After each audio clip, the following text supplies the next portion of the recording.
Detective Radio brings you a Christmas special series. 'Tis the season of crime. This Christmas season, warm up with the best of crime thrillers from the golden age of radio.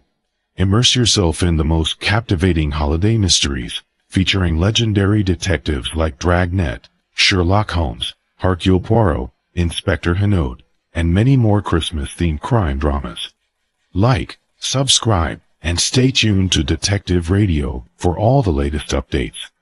We wish you a Merry Christmas. Today's first mystery is Dragnet, Rifle for Christmas. It was Thursday, December 22nd. It was cold in Los Angeles. We were working a night watch out of homicide. My partner's Ben Romero. The boss is Thad Brown, chief of detectives. My name's Friday. I was on the way into work, and it was 3:55 p.m. when I got to room 42. Homicide. Hi, Joe. Ben? Well, here's the file on the Webster case. Have all the follow-ups been made? Yeah. I'll get it. Homicide, Friday. This Levinson unit, 113J. Got something for you. Yeah, Harry, what's doing? Doherty and I are out here on Collis Avenue, 4656, trying to track down a 9-year-old boy. Yeah, what's the story? The kid's missing, suspicion of foul play. How long's he been gone? About 2 hours. Looks like a job for homicide. How do you figure? The kid was last seen playing in the backyard of his home. Yeah? We checked over the yard. Did you find anything? Bloodstains, lots of them. They look new. Ben and I left a message for Chief of Detectives Thad Brown. Then we went over to the crime lab, picked up Lieutenant P. Jones, and drove out the Arroyo Seco freeway to Collis Avenue. It was an average neighborhood. Number 4656 was a one-story green stucco residence situated on the corner of Collis Avenue and Harrison Drive. Beyond the backyard was a tract of undeveloped land covered with scrub oak. Harry Levinson from Highland Park Juvenile was waiting for us in front of the house. It's back this way, fellas. Coming, Lee. Till I get my bag. Who notified you that the boy was missing, Harry? The mother said she went out to do some Christmas shopping about 11 this morning, left the boy home. Mm-hmm. She came back about 2 this afternoon. He was gone. What's the name? Johnstone. The kid's name is Stanley, 9 years old. Mm-hmm. Was this gate open like this when you got here? Yeah, I haven't touched the thing. Here are the stains over here, Lieutenant Jones, along the edge of the walk. See? Yeah. Let me see. Yeah, quite a few stains, huh? Yeah. Looks like it might be blood. Try some benzodine on them.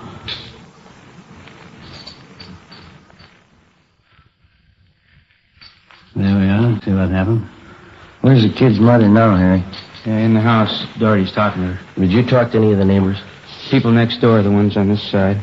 They couldn't tell us anything. There it is, fellas. Yelly. These spots I covered with benzodine are turning blue. Bloodstains, all right. Can't say definitely whether it's human or animal blood. Mm-hmm. Did you have to go back to the lab to run it through? Yeah, biological precipitant test. Hand me one of those glass files from my bag, will you? Yeah, sure. Okay, here you go. Thanks. Scrape some flakes off for a test. There we are. How soon can you tap the blood for us, Lee? Precipitant test won't run more than 20 minutes. It'll take 3 or 4 hours to run a blood grouping, though. That's it. Anything else you want to check? Levinson? Anything else? Oh, yeah. Right here in my handkerchief. Empty shell. That marker over there by the rose bush? That's where I found it. From a 22, huh? Yeah, might tie in, might not. Mark it and dump it in this envelope, will you? Mm-hmm. There you go. Yeah.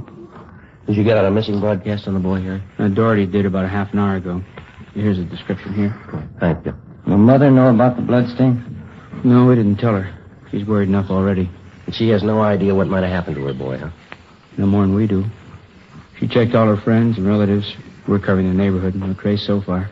Not much to go. Bloodstains. Empty cartridge. Yeah, it could mean 100 things. Any ideas, Friday? Just one, and I don't like it.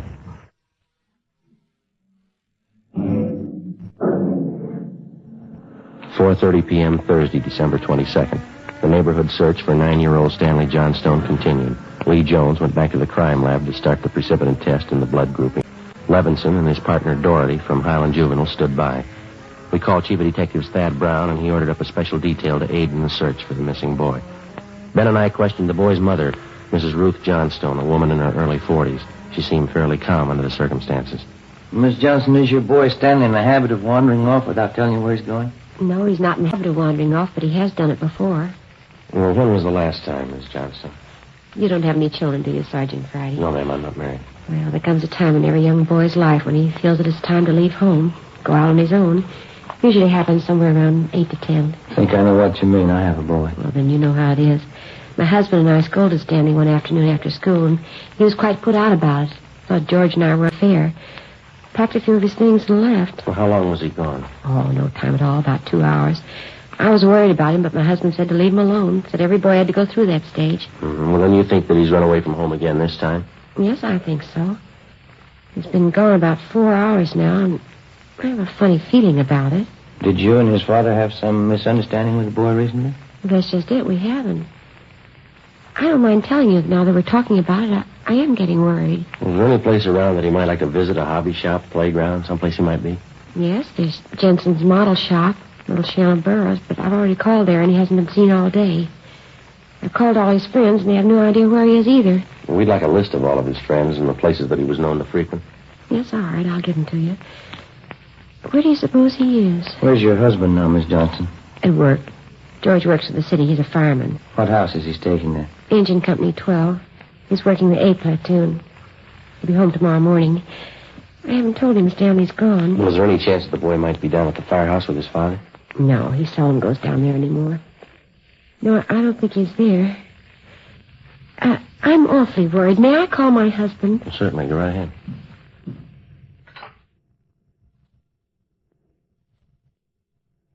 I know George will be worried. Engine Company 12, please. Stanley's been gone too long. Hello? May I please speak with George Johnstone? This is Mrs. Johnstone. Thank you. Oh, I hate to call George at his work. Yes, ma'am. Does your husband own a gun? Yes, he does. What caliber, do you know? It's a .45 automatic. You got a knife. George, this is Ruth. George, is Stanley down there with you by any chance? Oh. No, I can't find him anywhere. He wasn't there when I came home from doing my shopping. There are 2 policemen here. No, I said there are 2 policemen here. No, dear, I'll call you if we don't find him soon. All right, dear. Yes, you too. Goodbye. I didn't think he'd be with George. That .45, is that the only gun in the household? Yes? Why are you asking about guns? Has anything happened that you're not telling me about? No, ma'am, just routine checking. We'll have to take a look at that .45 if you don't mind. Maybe I should tell you we do have another gun in the house, but it's all wrapped up. George bought it for Stanley's Christmas present. What if we could see it, please? Yes, well, will you have to unwrap it? Yes, ma'am, I think so. It's in the closet.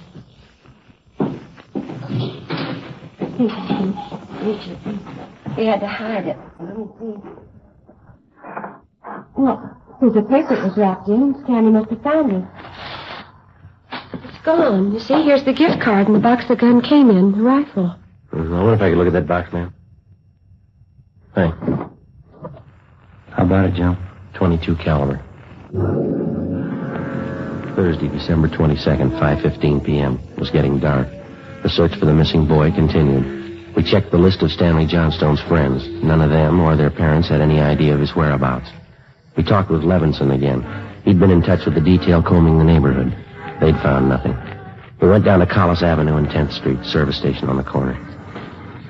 1 nickel, Joe? No, I got one. Will you watch for Thad? Yeah.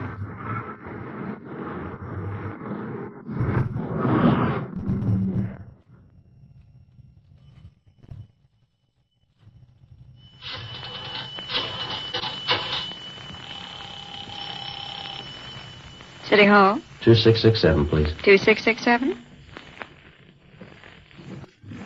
Crime Lab, Jones. Hi, Lee. Joe Friday. Yeah, Joe. Any sign of the Johnson kid? No, not yet. How are you coming? Finished the precipitant test. It's human blood. Yeah? Working on the blood group now. Do you know what type the Johnson boy has? Well, I didn't want to upset his mother. Thought I'd wait till the last thing. We're in the neighborhood. Check with the family physician. That way you won't disturb her. Yeah, I figured on that. Just a minute, Lee. Yeah. Yeah, Mick. Most is pulled up. Okay. Thad Brown's out here now. I'll check you later, Lee, huh? All right, Joe. All right, bye. Bye. Oh, here's the way, Joe. Gentlemen, how's it going? We just checked with Lee Jones. Yeah, I know. It's human blood. What do you think? We talked with the boy's mother, Mrs. Johnstone, found a gun missing. Yeah? Caliber's the same as the empty casing Levinson found. It's 22. You said the gun was missing? Yeah, the Johnstones were going to give it to the boys a Christmas present. They had it hidden, but it's gone. Any idea who took it? Well, left the Christmas wrapping behind. I think it was the kid. 22 rifle, huh? 9-year-old boy. What is he going to learn? First, it's carbide cannons on the 4th of July. The city issued ordinance after ordinance. A few thousand kids around the country had to lose their eyes, fingers, hands before their parents would give us their full cooperation to outlaw them. I know what you mean. Sure you do. You and every other cop in the country became the heavies trying to clamp down on them. It's always the same story. This time it's guns for Christmas. Well, I know what you're thinking, but we're not sure yet. Listen, Friday. There's a city ordinance against giving a gun to a kid. You know that. Yeah, I know that. There's a missing boy and a missing gun. There's blood on the ground and an empty shell. That's enough for me. Well, we're going to stay with it. Something's got to break. Yeah? I hope it's not the hearts of that kid's parents. Hi, Chief. Been looking for you, Friday. What do you got, Harry? Found the gun. New 22 rifle. I'd say it's been fired recently. Where'd you find it, Levinson? Back up there in that scrub oak behind the Johnstone house. Mrs. Johnstone identified it. Buckley took it down to the crime lab. Thanks, Harry. Miss Johnstone okay? Pretty sick now. Doherty came up with something else. What's that? There's another one missing. An 8-year-old boy. 6:30 p.m. We talked with Officer Doherty about the other missing boy. He told us that his name was Stephen Moorheim, 8 years old. His family had just moved into the neighborhood. It seemed that no one besides the Moorheim family knew that the boys played together. Mrs. Moorheim told us that Stephen told her that he was going out to play and he'd be home by 6 o'clock for dinner. She told us that he was an unusually prompt boy and almost never overstayed his playtime. We got a description of the Moorheim boy and put out a missing broadcast. We called the Johnstones' family doctor. He told us that Stanley's blood was type O. At 7 p.m., we talked again with Mrs. John Moorheim. Are you sure Mrs. Johnstone doesn't know where the boys are? She has no idea, Mrs. Moorheim. Oh, this is terrible. Just awful. I feel there's more to this thing, something you're not telling me. There's no use to upset you until we know a few things for sure. Then you're holding back something. Well, now, please try not to worry, Miss Moorheim. There are certain things that we're going to have to ask you, routine questions in any kind of investigation. Is there anything else you want to know? Yes, ma'am. What is your boy's blood type?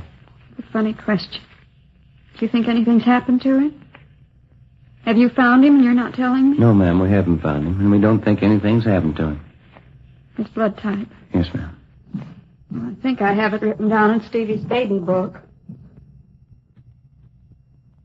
Well, here it is. It's type O. Thank you. I wonder if I might use your phone? Yes, of course, it's in the hall. I'll be right back, Ben. Okay.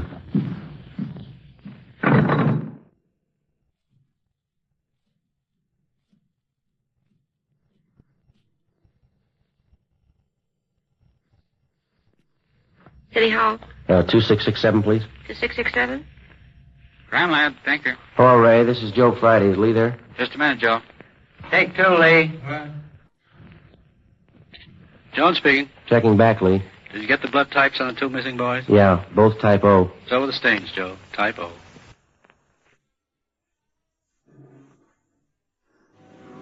$8 p.m., Thursday, December 22nd. Still no sign of either of the missing boys. Chief of Detectives Thad Brown went back to headquarters to direct the search from there. He dispatched another detail of 50 men to aid in the hunt for the missing youngsters. 8:30 p.m. It was getting colder. The citrus growers were warned to expect a freeze. We went up the block to see Mrs. Johnstone. Her husband had quit work early and returned home. We talked with him. He could tell us nothing more than we already knew. We still had not informed either of the families about the bloodstains in the empty cartridge casing, which had been discovered in the backyard of the Johnstone home. It was more than possible that they had a right to know about our findings, but Ben and I felt there was no cause to add to the distress of the 2 families at this time. If the 2 missing boys were found alive and well, then the bloodstains in the cartridge would be of no concern to the relieved parents. At 8:40 p.m., Ben and I left the Johnstone house and went to the home of Mr. and Mrs. John Moorheim. Miss Moorheim, you said your husband worked at a market. Yes, he telephoned about 15 minutes ago, said he was closing up right away. He'll be here any minute. I do wish Stevie would call, come home. It's so cold out tonight. All he had on was a thin cotton jacket. We'll try not to worry. We're doing everything we can. He'll be all right. Oh, Stevie's father's such a sensitive man. He and the boy are so close. I know he's terribly upset. Now, you're sure there's no place you might have forgotten, someplace where the boy might be? No place. No. If anything's happened to the boy, it'll just kill John. No. You sit still. I'll get it, Miss Moorheim. Joe, Larry. the Johnstone kid, he's been found.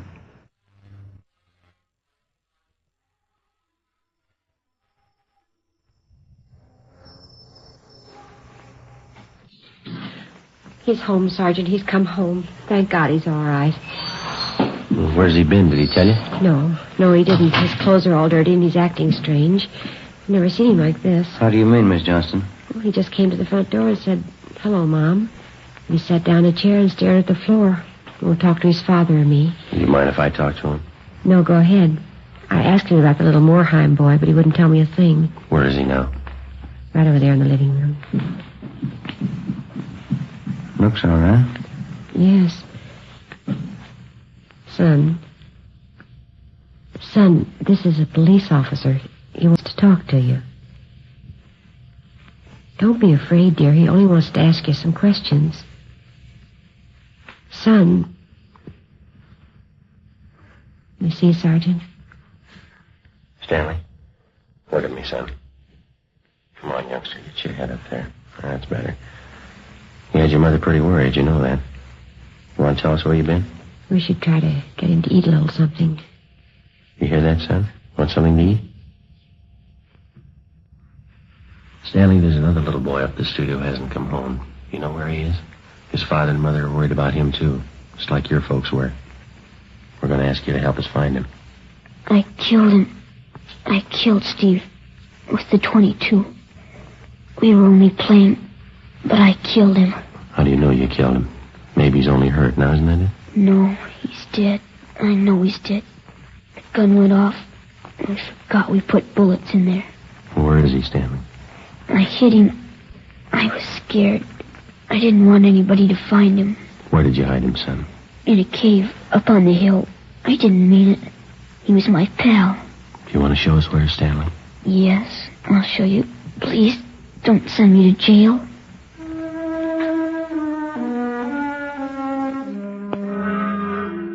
.15 p.m., Thursday, December 22nd.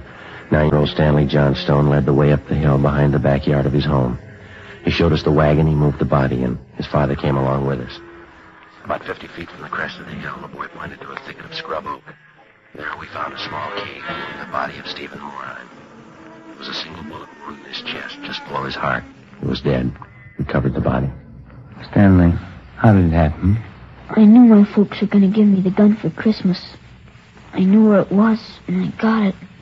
There was a box of bullets with it. Were you pointing the gun at Stephen, son? No, sir. No, sir, I wasn't. It was Steve's turn to play with it. I was chasing him. He tripped over that stump there, and he fell. Gun hit him in the stomach, and it went off.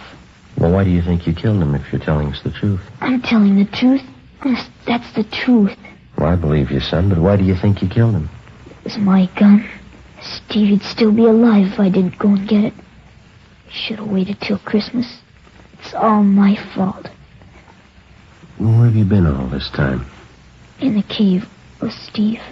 Well, what were you doing in there, son? I was praying. I was praying for God to make him alive again.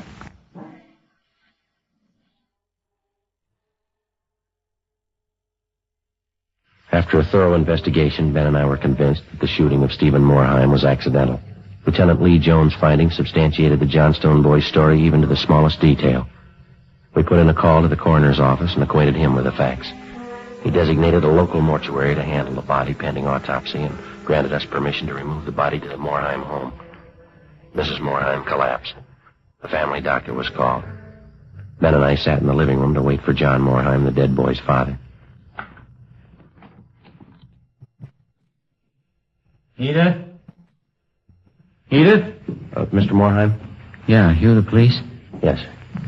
Well, where's Edith? Where's my wife? Has my boy come home? Have you found him? Yes, sir. Well, where is he? Steve? Stevie? Where's Steve? He's hurt, isn't he? Yes, sir, yes.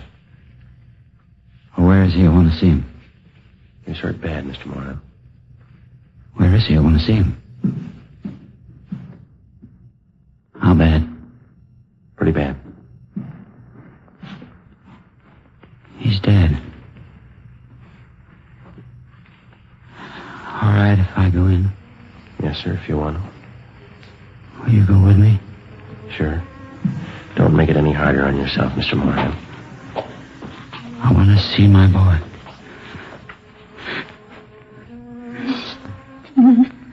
Mr. Moorheim.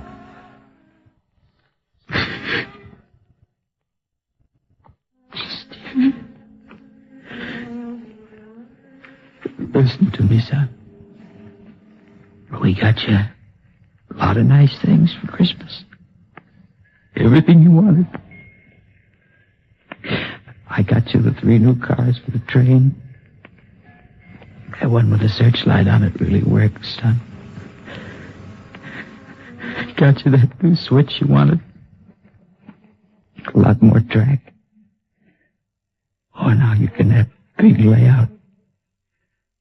And you know that new baseball mitt we saw? I got it for you. The cowboy outfit you wanted. I got it. Mr. Moorheim. Come on, you. What happened? It was an accident. He was playing with a Johnstone boy up the street. Playing with a gun. It went off. What was the other boy's name? Stanley Johnstone. It was an accident. Mr. Moorheim, where are you going? I want to see that boy. We had no idea what the dead boy's father had in mind. We didn't feel that we should try to restrain him. We went along with him up the street to the Johnstone home.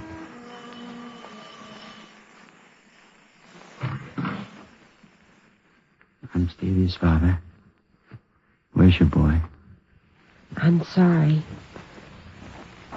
We bought the rifle. We were going to tell him not to use it unless his father was with him until he learned how to treat firearms. Where's your boy? Right here. Won't you come in? It's all right, Miss Johnson.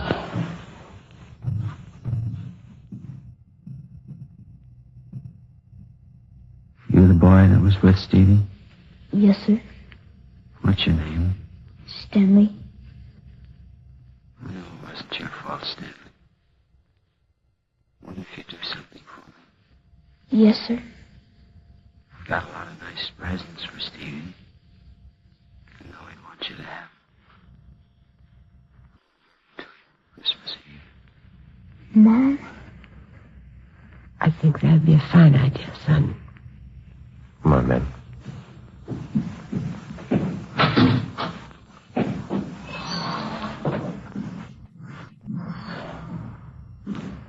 Well, what's it all prove, Joe? You don't give a kid a gun for Christmas.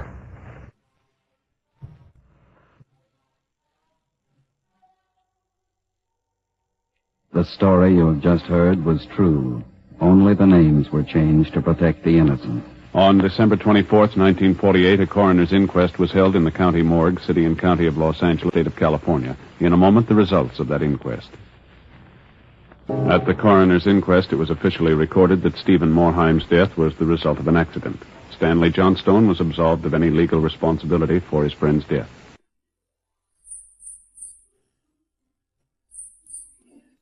If you like our stories, don't forget to subscribe to the channel, like our videos, and share with your friends and family.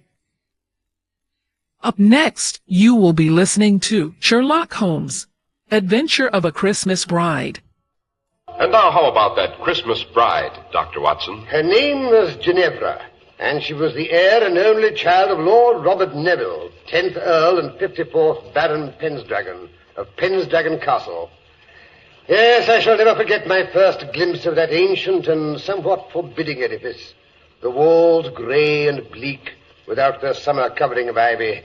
The towers square and defiant, with the red or rouge dragon pennant angrily defying the winter gales. Well, as I was saying, a rather urgent message from Lord Neville on elegant embossed stationery had arrived at 221B Baker Street. Would Mr. Holmes and Dr. Watson do him the honor of a visit to Pensdragon over the Christmas holidays? The visit to include the wedding of his daughter, Lady Ginevra, to the immensely wealthy but slightly middle-aged Wentworth Trimingham, which was due to occur on the second day of the new year. Now, don't tell me the eminent Mr. Sherlock Holmes was called in to guard the wedding presents, Dr. Watson. Hardly, Mr. Harris. At any rate, the day before Christmas found us alighting from our train at a small station in the Cumberland Hills, which, as you know, are situated in the north of England. There had been a slight fall of snow. An ancient carriage with red wheels and the Neville arms on the door was drawn up to the station platform, while the anxious face of the lord of the manor himself, in top hat and earmuffs, peered through one of the steamy windows. Mr. Holmes and Dr. Watson. That's right. This way, gentlemen. His lordship's expecting you in carriage. Quite a fall of snow you've had here. Aye, sir. More are coming. By rights, we should have brought the sleigh. Only his lordship loaned it to the vicar for tomorrow night. Vicar always plays Father Christmas at the Hall on Christmas Eve, thou knows. Mr. Holmes and Dr. Watson, sir. Good afternoon, gentlemen. Good afternoon. Hop in before you freeze to death. Thank you. Are you here, Mr. Holmes? Your friend opposite. And now then, Dennis, back to Pendragon as fast as you can. Aye, my lord. Mr. Holmes, you are doubtless curious as to why I've invited you and Dr. Watson to share our Yuletide celebrations at Pendragon. To be quite honest, Lord Neville, I didn't think it was entirely for the pleasure of our society, although Watson is quite an asset when it comes to carol singing. Oh? Tenor? No, certainly not. Baritone. Oh, that's good. The vicar who leads the Christmas singing is rather proud of his tenor voice, and I may say he's not too fond of competition. No? Mr. Holmes, I have invited you to Pendragon to make sure that nothing occurs to prevent the marriage of my daughter to Mr. Wentworth Trimmingham. Why is that marriage so imperative, Lord Neville? To be brutally frank, Mr. Holmes, the Neville estates are mortgaged up to the ears. If the marriage does not go through on the 2nd of next month, I shall be bankrupt. Totally bankrupt. I see. Has anything occurred, Lord Neville, to make you fear that this marriage may not take place? Well, no. That is nothing definite. Perhaps the Lady Ginevra hasn't been able to hide her distaste for the match. Oh, no, nothing like that. Well, I wouldn't say it was a passionate attachment on either side. But they like the same things. She laughs at all his jokes. What better foundation could one ask for a marriage, Watson? Well, that's what I should have said. Well, everything was as smooth as silk until the Dowager Duchess of Terce gave the engagement dinner last month. It was at her suggestion that I sent you the invitation to Pendragon. She's been decidedly edgy ever since Percy returned in the midst of the betrothal dinner 2 weeks ago. Percy? Yes, Percy is my cousin, although he's only 7 years older than Ginevra. He's our next of kin. See. As a matter of fact, he's an orphan and lived with us at Pendragon until he went off to Canada to seek his fortune 2 years ago. If anything should happen to your daughter before she produced an heir, would Percy Neville inherit?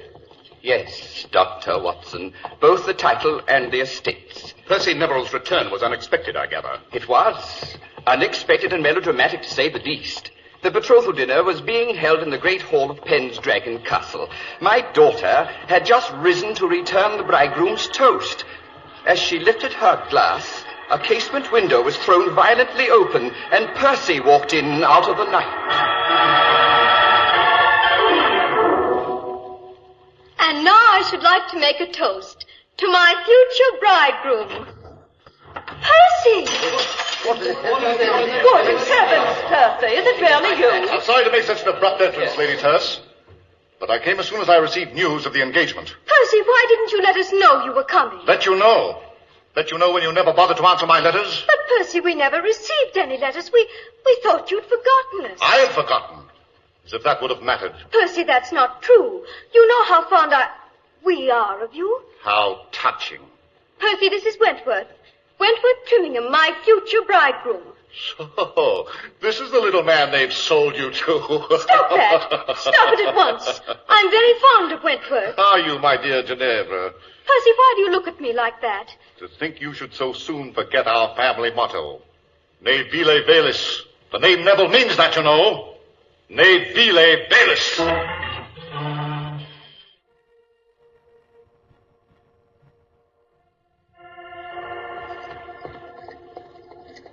Ne vile velis. Latin, I take it, Holmes? Quite. It means stoop to nothing base, in case you've forgotten your orbit, Watson. Oh, teach your grandmother to suck eggs. Tell me, Lord Neville, what happened after Percy quoted the family motto to your daughter? He stamped off to his old rooms in the tower and hasn't been out of them since. How does the Lady Ginevra react to this unfriendly behavior? Oh, she says let him sulk. It's no concern of hers. Lady Terce, on the other hand, is thoroughly unnerved by Percy's return. Oh? As she feels sure he'll do something outrageous the day of the wedding. Poor Wentworth is as edgy as a hen on a hot griddle. Well, of course, that may be due to his encounter with the White Lady. White Lady? Who's she? The ghost of the first Ginevra, you know, the bride who played hide-and-seek on her wedding night and was never seen alive again. Years later, her skeleton was found in her great dower chest, still dressed in her wedding gown. She'd hidden in there, and somehow the hasp must have fallen down, and she was locked in and smothered to death. Seems to me I remember a rather famous poem on the subject. Oh, yes. So all the Ginevras in the Neville family have been named after her. She's supposed to walk through the halls of the castle whenever a misfortune is due to occur. Oh, cheerful damsel, eh, Holmes? When and how did Wentworth Trimmingham meet the lady? Well, Mr. Holmes, it seems it's his habit to knock on my daughter's door on his way to bed to wish her good night. Last night, the wind was rather high and he couldn't seem to make my daughter hear. Suddenly, he heard a strange creaking noise down the corridor behind him. Looking round, he saw the lid of the dower chest rise slowly.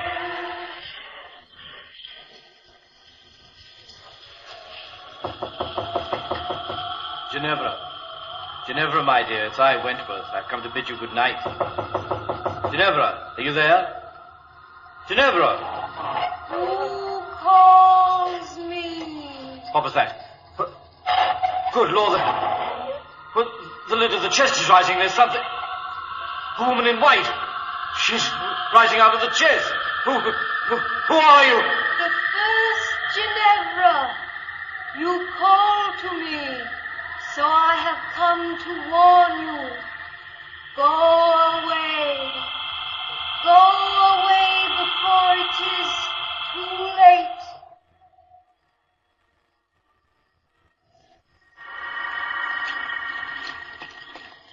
Then what happened, Lord Neville? Nothing, Mr. Holmes. Apparently the white figure glided past my daughter's fiancé and disappeared up the tower stairs. What did the lady look like? Blonde, brunette? Wentworth says her features were hidden by the bridal veil. Yes, interesting.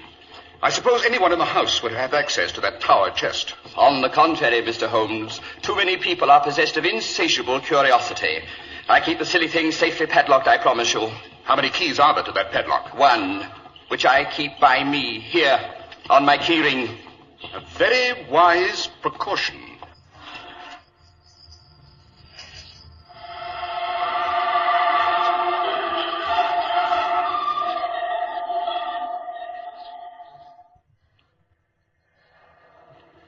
I say, Holmes, your bed is even larger than the one in my room.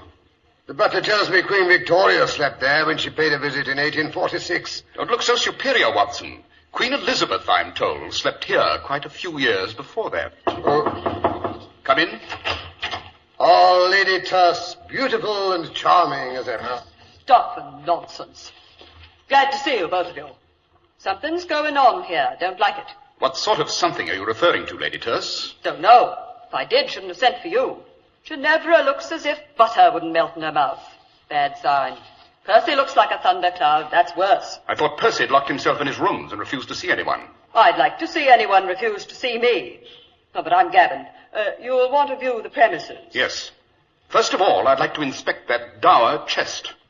It might be interesting to investigate how a lady in white can emerge from a carefully padlocked coffer. Then you don't think it was a ghost. Neither do I. Well, what was she up to? We shall be able to answer those questions better, Lady Terce, after you've had a look inside that box. I wonder if you could persuade Lord Neville to lend us the key.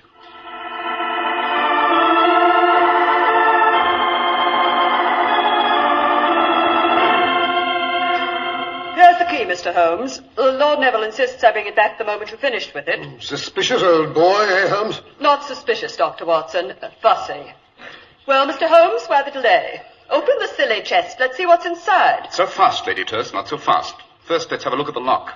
Heavy old bit of machinery. Yes, almost impossible to pick it without showing signs. There are no signs. Then whoever opened it used that key. Not necessarily, Watson. But there's only one key. Lord Neville told us so. And if Robert says a thing, it's gospel. Yes. Interesting carving around the lock. The wood's very old. Naturally. Open it up. I'm dying of curiosity. Very well. Locked and oily. Hasn't been unlocked for some time. I'll remove the padlock. Here, Watson, hold it. Now, Lady Terse, if you'll help me raise the lid. Right. Good Lord, what's that? Oh, it's Thor, Ginevra's spaniel. Goes everywhere with her. Regular shadow. Oh, yes, here she comes. Hello there. I'm Ginevra. Why, you must be Sherlock Holmes and Dr. Watson. Delighted. Don't let me stop you, Mr. Holmes. You won't. Father told me what you're up to. I'm dying to see what's in the chest, too. Go ahead, open it up. Down, Thor, down, boy. You see, it's a biggish box, isn't it? Yes, a woman could easily hide in there. Something white and satin lying on the bottom. Wonderful. It must be her wedding dress. I've always heard it was still in there. Remarkable to find it in such good condition after all these years. The remarkable thing about it, Lady Ginevra, is this dust and dirt on the hem. Watson, give me an envelope. I shall want to take a sample. But that's fascinating. I've heard simply fabulous things about you, Mr. Holmes, and now I believe them. Every one. Do you? Yes, I think we've seen everything there is to be seen here. Watson, you may close the lid and lock it. Right. Uh-huh.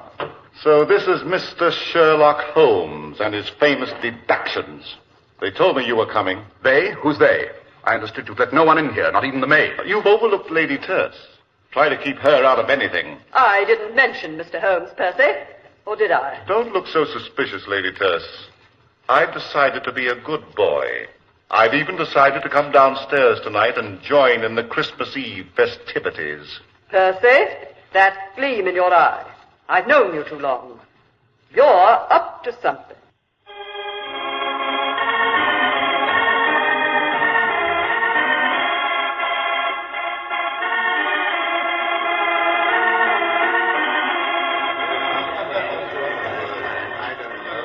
Dear, the vicar's late.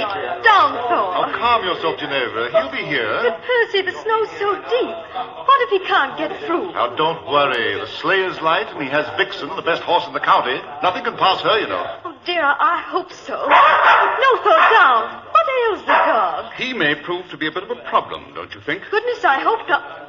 Oh, Mr. Holmes, I didn't see you behind that chair. An ancient wing chair often provides a good listening post, my dear. Now, look here, you meddling busybody. Percy, please, you promised. Suppose you allow me to solve the problem of the dog, Lady Ginevra. Would you? I mean... Listen, sleigh bells. The vicar's driving up. He's here. Father Christmas has arrived. Open the door, Paddleford. Now then, everyone. Good King Wenceslas looked down on the feast of Stephen when the snow lay round about. I've never been so cold. My right ear's half frozen. Come along, Father Christmas. Percy'll take you into the dining room. You can have a hot toddy while you get out of your wrap. That's a good idea. A good idea. And better disguise your voice, sir, or all the children will guess who you are. That's a good idea, too. Gather round all. Bring in the Yule log. Father Christmas will be with you in a moment to give out the presents to all the good boys and girls. How is that? Vicar, you're wonderful. Now go along. Take good care of him, Percy. Never fear, my dear. Mr. Holmes, they're bringing in the Yule log. Come and help me set fire to it. Oh, look, Dr. Watson has caught Lady Terse under the mistletoe. I declare I've never had such a Christmas. Oh, come along, Ginevra. They're ready for you to light the fire. Dear, where did I put the matches? Allow me, Lady Ginevra. Oh, thank you, Dr. Watson. Oh, look at that. I say, Holmes, how she burns, eh? Oh, lovely. I do like to toast my feet in front of a Yule log. I beg your pardon, Lady Ginevra. Haven't you raised your skirts a bit too high? Oh, my goodness. I forgot. Oh, Ginevra, my dear, your fiancé is making quite an ass of himself. Runs into the library every other minute to see no one's lifted one of the wedding presents. Well, all that silver and your present, Lady Terse, the diamond tiara. I'll admit that tiara is a temptation. You shouldn't have given it to me, Lady Terse. It's wonderful. Oh, not at all. A confounded nuisance, given me a headache for years. Glad to be rid of it. Ah, here comes Father Christmas. Gather around the punch bowl, everyone, and we'll have a drink or so before we give out the present. I think we should. That's the ticket. I stay there, Vicar. Father Christmas, I mean. Start us off on a carol. Can't drink your eggnog without a song. Right you are, fair lady. God rest you, merry gentlemen, let nothing you dismay. Remember Christ our Savior was born on Christmas Day. Jolly, eh, Holmes? Nothing like a good old-fashioned English Christmas. Straight out of Dickens, don't you know? Oh, tidings of comfort and joy, comfort and joy. Oh, tidings of comfort and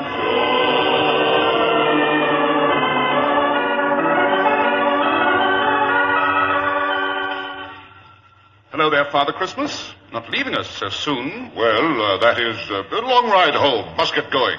Don't tell the others. Wouldn't want to disturb the party. Quite. How about a hot toddy before you leave?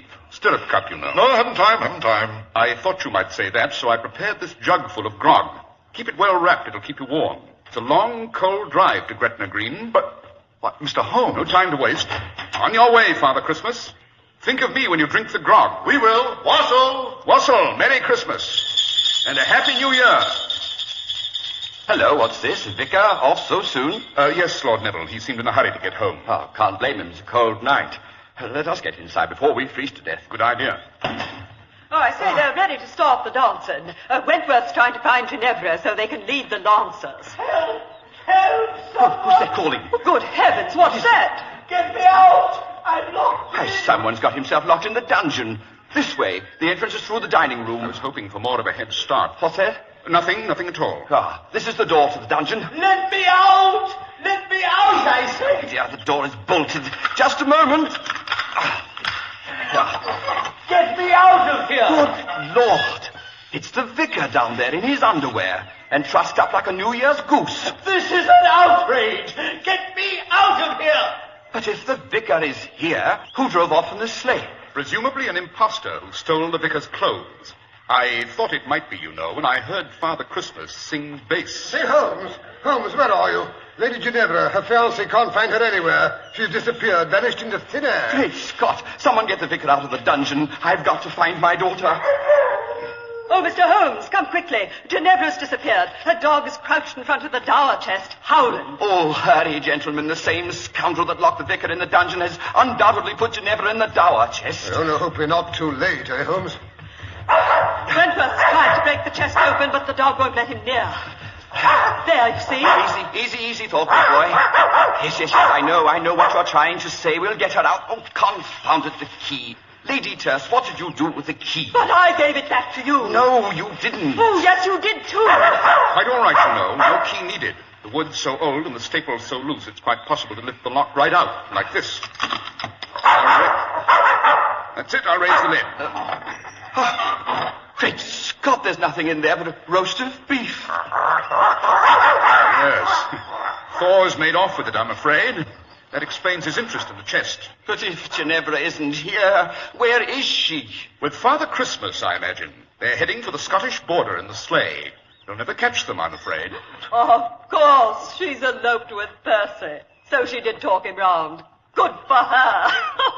So that's why she trailed off up the tower steps in that old bridal gown. I suspected as much when I discovered some of Percy's ashes on its hem. But this is dreadful. I should be ruined. We'll have to return all the wedding presents. Fiddle-dee-dee. Personally, I'll make mine a much handsomer contribution. Ginevra shall have the tiara and my emeralds as well. They're worth a king's ransom. Lady Terse, you are an astounding female. All women are. Oh, but we're keeping the dancers waiting. You shall lead the lancers with me, Robert. Come along. Say, Holmes, you old fraud. I believe you knew what was going on all the time. I suspected, Watson. I suspected. But when I saw the Lady Ginevra raise her ball gown and display a pair of traveling boots, I was sure. But come along, Watson. We shall have to go down to the kitchen and make peace with the cook. Oh, why that? We're making off with Sunday's roast of beef. Something had to be done to keep the dog interested. or he'd have given the show away.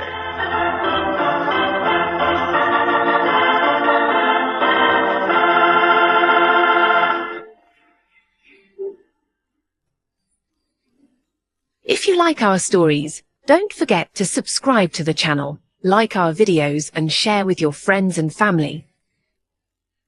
Up next, you will be listening to Back for Christmas. As we listen to John Collier's famous story, Back for Christmas. Jingle bells, jingle all the way. Oh, what fun it is. Yes, my dear. What on earth are you doing down here in the cellar? Why, just a little digging. And why, may I ask, have you chosen this day of all days to dig up the cellar floor? Why, I thought as the weather has been so damp, this would be an excellent time to plant my devil's garden. Devil's garden? Whatever nonsense is that? Oh, that's my little joke about it. You see, I've managed to secure some of the spores of several unclassified wild orchids. In their natural state, they bloom under damp masses of leaf mold. The Araucanian Indians call them devil flowers because they appear to bloom under the ground. Well, I'm sure the Araucanian Indians will be very interested if you succeed in growing these ridiculous flowers under the cellar floor. Whom else it'll interest, I can't imagine. What's that terrible smell? Why, that's the leaf mold, my dear. Chemically identical with the earth blanket they grow under in the wild state. I really should line the pit with concrete so as to prevent seepage from this foreign soil. But I don't suppose there'll be time for it now. There certainly will not be time for it. Do you realize that we're sailing for America a week from today, and you've made no arrangements whatever? Unless you call digging a hole in the cellar making arrangements. I certainly don't. Devil's garden, indeed. Sometimes I think you're going soft in the head, Herbert. Well, I suppose it's inconsiderate of me. But, you see, I've been wanting to try this experiment for a long time. But what with my lectures and seminars at the university, there never seemed to be time. Well, there certainly isn't any time for it now. I suppose you've forgotten I made an appointment for you at the barber's this afternoon. Oh, must I shave off my beard, Hermione? Now, we've been all through that. Of course you must. They don't wear beards in America. Go and get your jacket on and do as I tell you. Yes, Hermione. And don't forget to take your umbrella. It looks like rain. Yes, Hermione. Oh, don't look so put upon, Herbert. Someone has to plan things in this house, or you'd never even get to the university in time for your lectures, much less make arrangements for a trip to America. I know, but what of my specimens? There'll be plenty of time to plant your precious devil's garden when you get home from America. We're not going to be gone forever, you know. We'll be back here for Christmas. Yes, of course. Back for Christmas. I'd forgotten. Well, try to remember it. And if you can't do that, just do as I tell you. I've been making the plans in this house for 20 years, and if there's any digging to be done, I'll manage that as well. You understand, Herbert? Yes, Hermione. Good. You have just 20 minutes to clean this mess up down here and keep your appointment at the barber's. And when you finish there, I want you to come straight home. Why, I wanted to stop at Miss Markham's and pick up some books I ordered. Well, all right. But don't loiter there the whole afternoon, browsing over those old books the way you usually do. Now hurry and clear up this rubbish. Get rid of that smelly stuff. And no more digging, mind you. Yes, Hermione.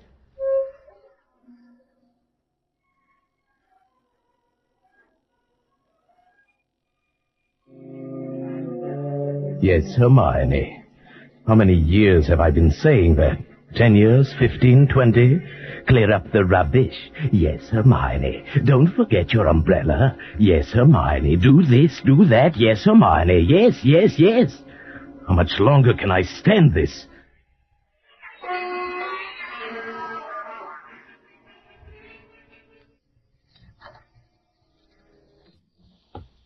Good evening, sir. Good evening, Miss Markham. Why, it's Professor Carpenter, isn't it? You didn't recognize me. Oh, you look ever so much younger without the beard. 20 years at least. 20 years. Oh, you'll be glad to know those books you ordered have finally arrived. Books? Phytotomy of phalloid gametophytes and coniferous shrubs of North America. Those are the ones you ordered, aren't they? Oh, yes, yes. Thank you. You're very kind, Miss Markham. Why kind, Professor Carpenter? Well, not many young ladies in bookshops would go out of their way to look up rare books for an old professor of botany. Oh, why, you're not old, Professor Carpenter. Really, you look... Oh, and besides, I adore botany. It's my particular hobby. Oh, really? Well, you never told me that before, Miss Markham. Oh, I was afraid to. You were so imposing with a beard and all. Well, You might be interested in some specimens of alpine polyanthes that were sent to me by a friend in Switzerland. Switzerland? I used to go there for my holidays before the war. You like Switzerland? Oh, I love every part of it. The lakes, the mountains, the beautiful spring flowers. Oh, especially the flowers. Oh, yes. It seems we have quite a lot in common, Miss Markham. I'm sorry we haven't talked before. Oh, I am too. It is all the fault of the beard, I suppose. Miss Markham, forgive me if this sounds foolish, but I feel that shaving off my beard is the most important thing I've done for 20 years. Oh, it is. I'm sure it is. I'm ashamed that I've been so distant with you all the time. Oh, there were times when I almost spoke up. Times when you came in here, tired after a day with your students at the university. Oh, you seemed so alone. The way I'm alone in the world. I'd like to have asked you to stay a while and talk with me. But some way or other, I wound up giving you your change and letting you go on your way. You say you're all alone in the world? Since my father died. Well, did you never think of marrying? Oh, my father was a very remarkable man. I never found anyone who seemed to measure up to what he led me to expect of men. And then the war came. Miss Markham, It's been so long since anyone called me by my first name. I'd like you to, if you don't mind. It's Marion. Marion. And yours? Herbert. How long have you been alone, Herbert? Alone? Oh, I knew you were a widower, of course, the first time I saw you. A widower? Oh, I can always tell. There's a certain sadness in a man's eyes. A sweet sadness, I think, when he's been married and then... A widower? I never thought of it in quite that way. Oh, perhaps I shouldn't be talking like this.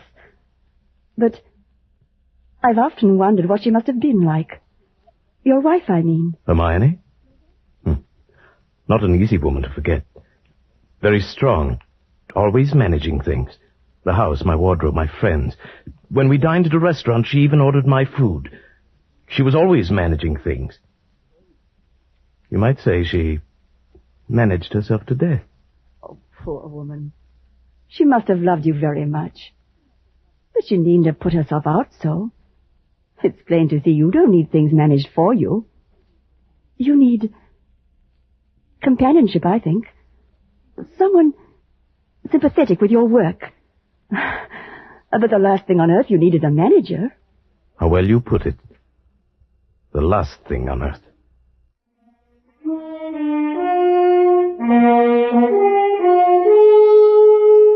That's the first time I thought of it, of course. But suddenly a whole new world opened up before my eyes. Marion and America and no more of Hermione's planning my life for me. By the time I got home, my mind was working overtime. Well, at last. You certainly took long enough about it. What are you looking so pleased about? I don't really know. Getting rid of the beard, perhaps. I feel 20 years younger. You look even smaller. Your face looks triangular or something. I'd forgotten your chin was so weak. Oh, but never mind that. You can grow it back soon enough after Christmas. Where are you going? Down to the cellar. I just bought this electric lantern, and I thought I'd put it away down there. Whatever possessed you to buy a thing like that? I don't know. I rather like this lantern. Might come in handy. Who knows? Now, Herbert, don't start digging down there again. I've 100 things to do putting the house in order before we leave. I want you to carry these boxes upstairs for me. Yes, Hermione. And if you're going down to the cellar, take this along and stuff it into the furnace. But this is my old bathrobe. I may need it. Oh, nonsense. I bought you a new one. Get rid of it. And don't start puttering down there with that devil's garden or whatever you call it. I'm through digging, my dear. I think the pit is quite deep enough now for my devil's garden.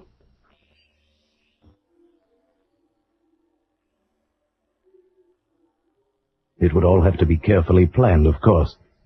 just as carefully planned as Hermione was planning the trip to America.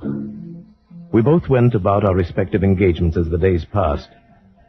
I spent all the time I could with Marion, and finally she consented. And then it was the last day, the big day, the day we were to sail for America. Operator, are you there? I'm still waiting on that call to Salisbury. Oh, well, put them on quickly. Hello? Is this Paul Holt & Sons? Mrs. Herbert Carpenter here. Did you receive my letter? Oh, good. Now remember, we'll be back for Christmas, and I want the job done without fail. What's that? Oh, no, I'm sure he doesn't suspect anything. Send the bill to me in New York as I instructed you. Oh, thank you so much. Oh, there you are, Herbert. Where have you been? Backstairs. I dismissed the servants. The servants? But I've asked some friends in to a farewell tea. Go and tell them it's a mistake. I'm afraid it's too late now. They've packed and gone. Oh, you have messed up things properly. How many times have I told you to leave things to me? I make the plans around here. Yes, Hermione. You'll have to do better than this when I plan the trip home, or we'll never in the world be back for Christmas. Back for Christmas, back for Christmas. Must you keep saying that? Well, why not? We are coming back for Christmas, aren't we? Supposing I were offered a professorship in one of those wealthy American universities. Nonsense. Americans care nothing for botany. Luther Burbank was an American. Well, that's different. What have you ever done except muck around in the dirt with a lot of roots and tubers? They've asked me to lecture. That means something. Of course they asked you to lecture. Americans will pay to hear any foreigner deliver a lecture once. Now, there's no use getting yourself in a state about this, Herbert. No doubt this extra money will come in very handy when we arrive back for Christmas. Precisely. And it's no good you're making a joke of it. Heaven knows where you'd be today if I hadn't got a sense of time. Yes, my dear Hermione. And since you've been so foolish as to dismiss the servants, you may empty the ashtrays and straighten up this room while we're waiting for the guests to arrive. I'm going upstairs to change. Call me when they get here. Yes, Hermione. Yes, Hermione. Yes, Hermione. For 20 years, Hermione, always so right. Thought of everything. Well, not quite everything. She's dressing now.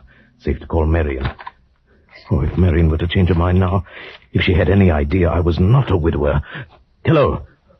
Hello? Marion? Herbert?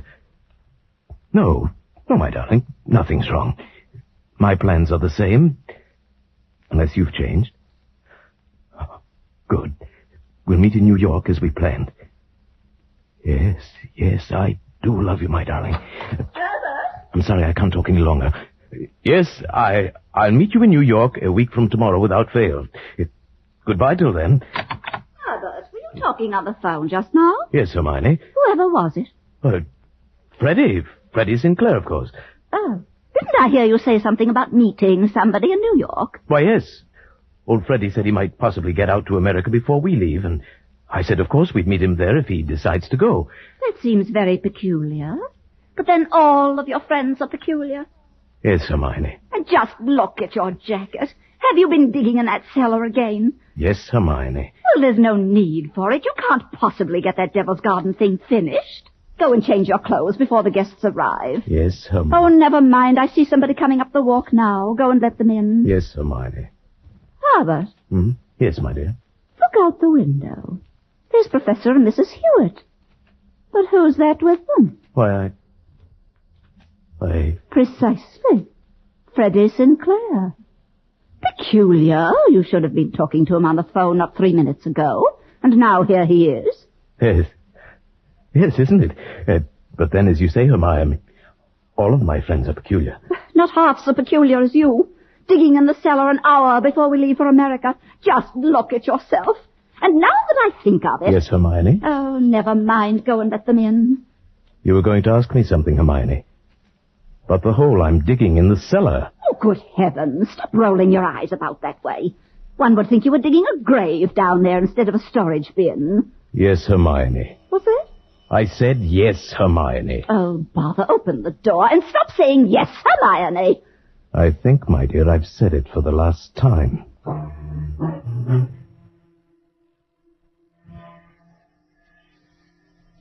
Back for Christmas. Hermione was so positive we would be back for Christmas. That last afternoon, pouring tea for a few friends who had come in to say last-minute farewells, she kept reiterating. Oh, I promise you, Mrs. Hewitt. Remember, we absolutely must have you with us for Christmas. Oh, we'll be back. It's not absolutely certain, of course. Herbert, what do you mean it's not certain? Of course it's certain. After all, Herbert, old boy, you've contracted to lecture for only 3 months. Quite right, but then, of course, anything may happen. Oh, Herbert adores being unpredictable. Now, what other man would dig a great hole in a cellar on the very day he was leaving for America? A hole in the cellar? Yes. He's going to put some unclassified wild orchids down there. A devil's garden, if you please. Sounds mysterious. That's Herbert, though he's really quite simple once you find out what he's up to. Now, take that telephone call he put through to you a few moments before you arrived, Freddie. To me? Yes. Herbert wanted to surprise me about your plan to meet us in New York next month. That's why he called, of course, to ask you not to mention it. But, my dear Hermione, Herbert couldn't possibly have telephoned me within the past hour. I've been walking in the Parkson Street. He didn't telephone you? Well, how could he? And as for my going to America... Oh, come, Freddie. You may as well own up. Hermione has found me out again. But, Herbert, old chap, I really don't understand. There. You see what a poor liar Herbert makes. He's red as a beetroot. Aren't you ashamed of yourself, Professor? Stringing poor Hermione along like that. And as for you, Freddie, I'm furious you said nothing to us about going to America. But look here, old girl, I've been trying to tell everyone that I have no... Stuff and nonsense. The game's gone on long enough. Perhaps Herbert's merely planning a surprise for me. Yes, let's leave it at that, my dear. Well, we must start getting ready. It was marvelous of you to come in to say goodbye. And don't worry about Herbert's little jokes. Oh, I will bring him back for Christmas. You may rely on it. They all believed her. For years she'd been promising me for dinner parties, garden parties, committees. And the promises had always been kept. This time they wouldn't be. I'd seen to that. The servants were gone for good. The farewells all said. I had timed to the minute how long it would take to fill in the hole in the cellar. In my devil's garden. Upstairs in the bedroom I undressed, folded my clothes over a chair and put on my old bathrobe. Then I opened the door into Hermione's room. Are you ready, Herbert? Hermione, have you a moment to spare? Of course, my dear. I've just finished. Then do come in here for a moment. There's something rather extraordinary here. Good heavens, Herbert, what are you lounging about in that filthy old bathrobe for?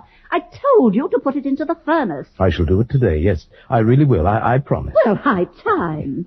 Now, what is it you want to show me? In the bathroom here. Just look.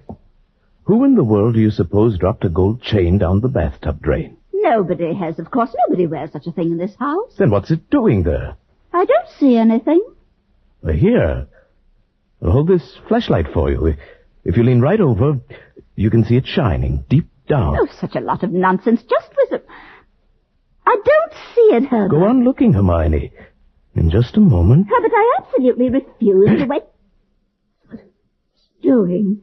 Oh, hands off my neck. I will, Hermione, just as soon as I've finished the arrangements for my trip to America. What are you talking about? You thought you were the only one who could plan things, didn't you, Hermione? Well, I've been making some plans of my own this past week.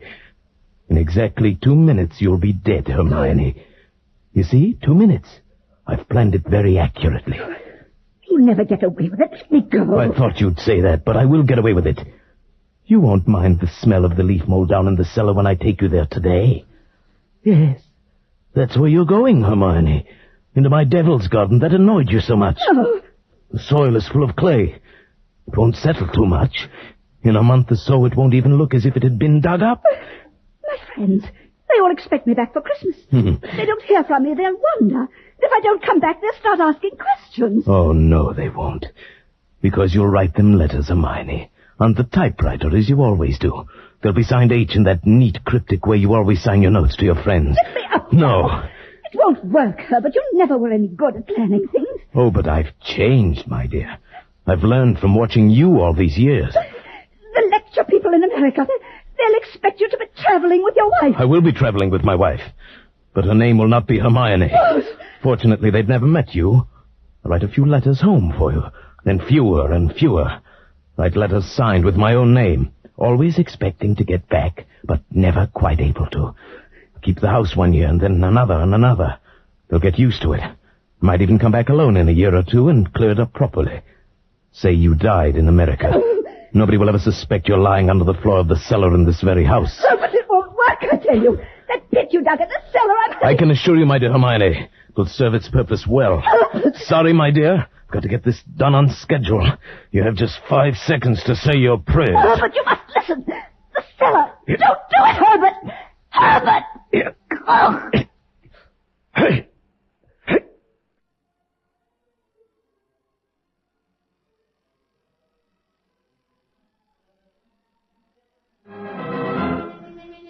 The water cut off at the main as I knew she would order it. She was so thorough, but so was I.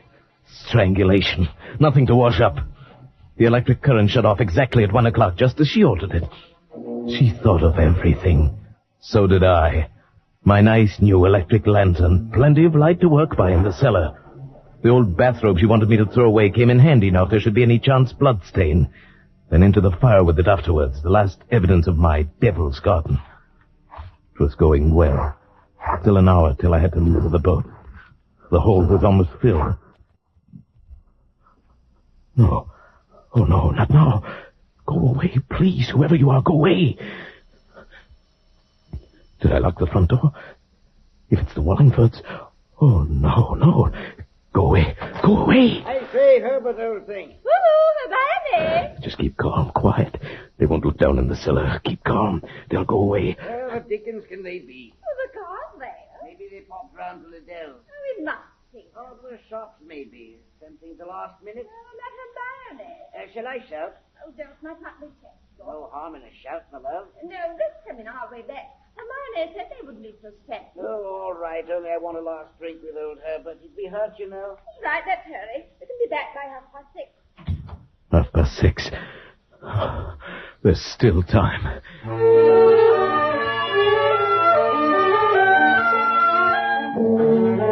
After that, it was easy.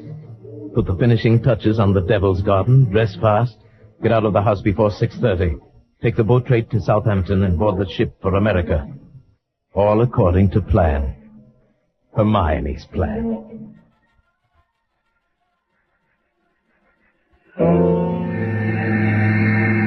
I say, Stuart. Right, sir? My wife is indisposed. She'll be taking her meals in our stateroom. Oh, for the old voyage? Yes, for the whole voyage.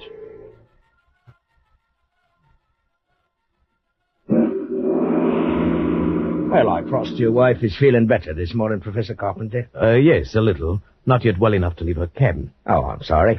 Oh, by the way, here's a copy of the radiogram you sent for your wife last evening. Oh? Oh, thank you. I'll just check it over. I say, look here. What is it? Did the typist make a mistake? No. No, nothing important. She can correct it later.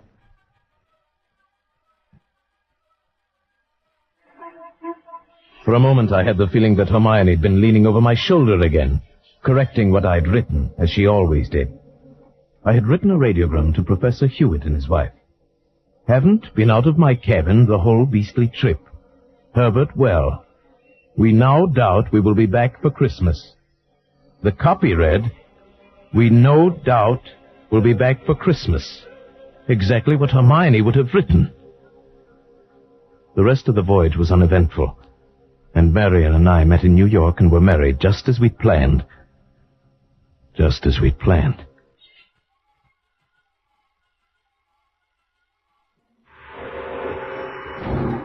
Professor and Mrs. Carpenter, we have reservations, I believe. Oh, yes, we've been expecting you, sir. Boy, take Professor and Mrs. Carpenter's luggage up to their suite. You know, Mrs. Carpenter, you're quite a surprise.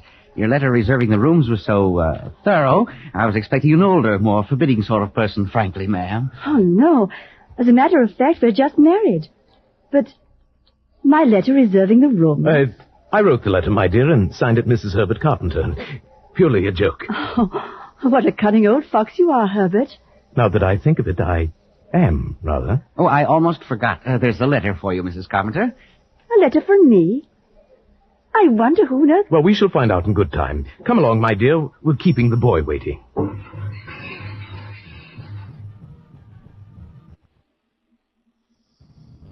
Dum dum dum rum pum pum param Rum-pum-pum-pum-pum. Nothing like a cold, brisk shower to put a man to rights. Herbert, this letter... Huh? Oh, yes, the letter. Dry my hair, will you, dear? It seems to be a bill of some sort. From a building contract in Salisbury. Oh, bother. Dry your own hair. Oh, thank you, my sweet. Let's see this bill or whatever it is. It's very puzzling. Herbert, you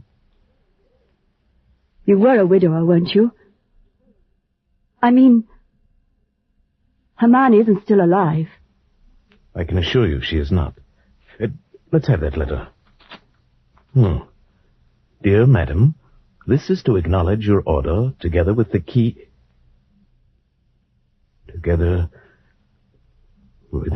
to your house in Launceston Place.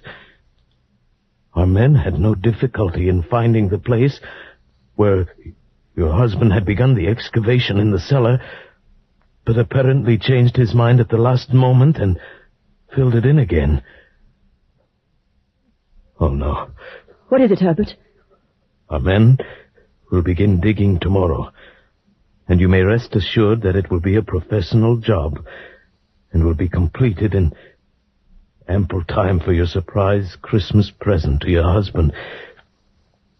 We are happy to be conspirators with you in this thoughtful gesture, and hope that Professor Carpenter will be pleased at the results of our work on what he so quaintly calls his Devil's Garden.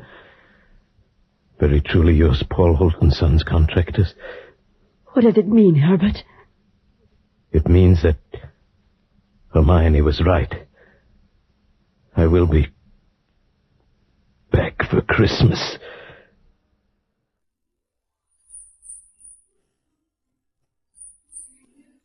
If you like our stories, don't forget to subscribe to the channel, like our videos and share with your friends and family. Up next, you will be listening to The Saint, Christmas Eve Problems. The Saint, based on characters created by Leslie Charteris. Come in. Hi, Mr. Temple. Oh, hello, Louie. Where are you? I'm in my room. I'll be ready in a minute. Hey, wait till you see my cab. I gave it a bath for Christmas. Well, congratulations. Yeah. Look, I don't want to rush you, but if you don't hurry, Christmas Eve is going to be already Christmas morning, and what'll all them tots think? Oh, them tots will be singularly fortunate. However, all I have to do now is get my whiskers on. There. How do I look? Mr. Templar, if I didn't know you was Mr. Templar, Yeah? I wouldn't know who you were. Louis, don't I look like Santa Claus? This may come as a surprise to you, Mr. Templar. Santa Claus is fat. Oh. You're not fat. Oh. Well, hand me that cushion from the couch, huh? Okay. Here. Yeah, thank you. Now then. How's that? Now say ho, ho, ho. What for? Santa Clauses always say ho, ho, ho. Oh, I see. Ho, ho, ho. Well, anyway, you look like Santa Claus. Hey, Mr. Templar, whose idea was this? Mrs. Winterbottom's. Oh, the dame who annoys tots on Christmas Eve. Mrs. Winterbottom is a very well-known philanthropist, and every Christmas Eve she collects hundreds of small children and feeds them. Yeah. Who feeds them the rest of the year? Don't be bitter, Louis. Sorry. At least I ought to give the little tots a laugh. Yeah. And I suppose there is something to be said for Mrs. Winterbottom. Don't say it now. Don't worry. There's something to be said for Santa Claus, too. He does go around filling stockings. Yeah, I know, a blonde. Shouldn't say that either, huh? No. Someone at the door. Louis, would you mind? No. It's probably one of them tots. Correction. It's a tot 20 years later. Get in. I'm already in. Back up. I'm backing up. Thanks. Now reach, gents. Hey, you know, that gun in her hand looks loaded. Now that you mention Reach. For what? The chandelier. You can't. Why not? No chandelier. Oh, a wise guy, huh? If you're going to shoot me, I insist on knowing your name. Just call me Sally. Sally. And your last name? Never mind that. How would you like to get plugged in the... Bread basket? Where? Oh, let's pass lightly over that. I wouldn't like to get plugged anywhere. And shut up. All right. Where is it? Right down the hall. Are you trying to be smart? Not especially. So it's going to be like that, huh? Like what? Now you listen to me, Fats Boylan. Huh? You shut up, too. I didn't say anything. Well, shut up anyway. I'm shutting up. What was I saying? You just finished calling me Fats Boylan. That's right. That's wrong. I'm not Fats Boylan. Ha. Well, it helps keep the conversation Look, going. Fats, are you going to stop stalling and hand over the stuff, or will I have to shoot? Since I am not Fats Boylan, and since I have no stuff to hand over, I'm afraid you'll have to shoot. Mr. Templar, that could be fatal. You keep quiet, punk. Who's a punk? You're a punk. Mr. Templar, am I a punk? Well, Sally is just a little confused this evening, Confused Louis. or not, she shouldn't call me a... Shut up. Oh. You know, you don't have to start bawling. I am not bawling. I You were just about to shoot me. Well, I know, but then you'd bleed. Oh, I'm sorry. I can't stand the sight of blood. Why don't you strangle him? Louis, don't be unkind. It seems to be the doorbell again. No, wait. Oh, it's very impolite to keep people waiting. But I must have been followed here. Sally, look, stop illustrating a point with that gun. It might go off. I don't care. But then I'd bleed. But where can I go? I've got to hide. Well, try the kitchen. All right. Oh, come on in. It's open house tonight. Well, my old pal, Fats I am not. Boylan. Although I'm beginning to waver. Perhaps I am. Simon, the split personality. Who are you? Well, Joe Hudson. You remember your old pal, Hudson? Hudson. Well, I must admit you look like a hornet, but your lines aren't as nice. Look, if I'm your old pal, why don't I know you? Oh, that's easy. We never met personally. Well, how else can you meet? Ignore that. But if we haven't met personally or otherwise, how can I be your pal? Oh, well, I was just being friendly. Besides, hey, you got something for me. I have? Great little kidder, ain't you, Fats? Ain't he, pal? Now I feel better. I'm a pal, too. Look, I wish I deserved your delighted choice. Look, but... just leave me have the stuff, and then I'll get... Stuff again. What stuff? Am I going to have trouble with you? The door behind you is open. Why don't you use it, huh? In that way, nobody will have any trouble. I'll use it after. After what? Such like that, huh? Ever see one of these before?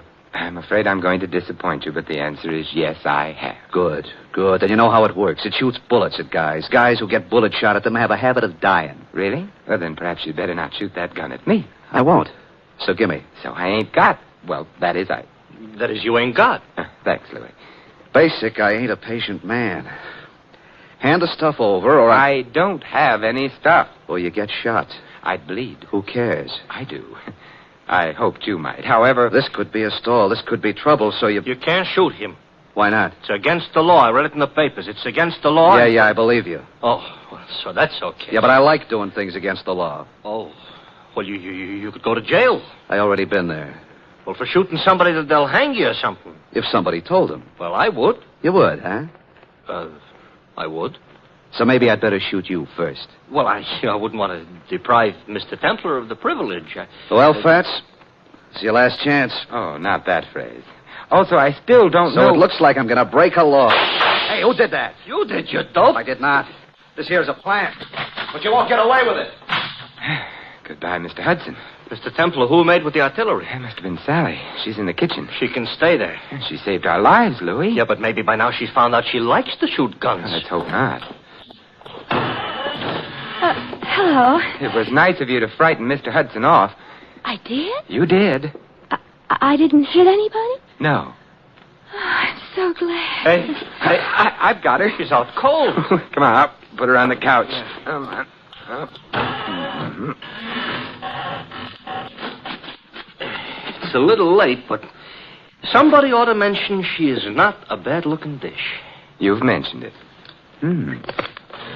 Looking for smelling salts in her bag? No. Identification.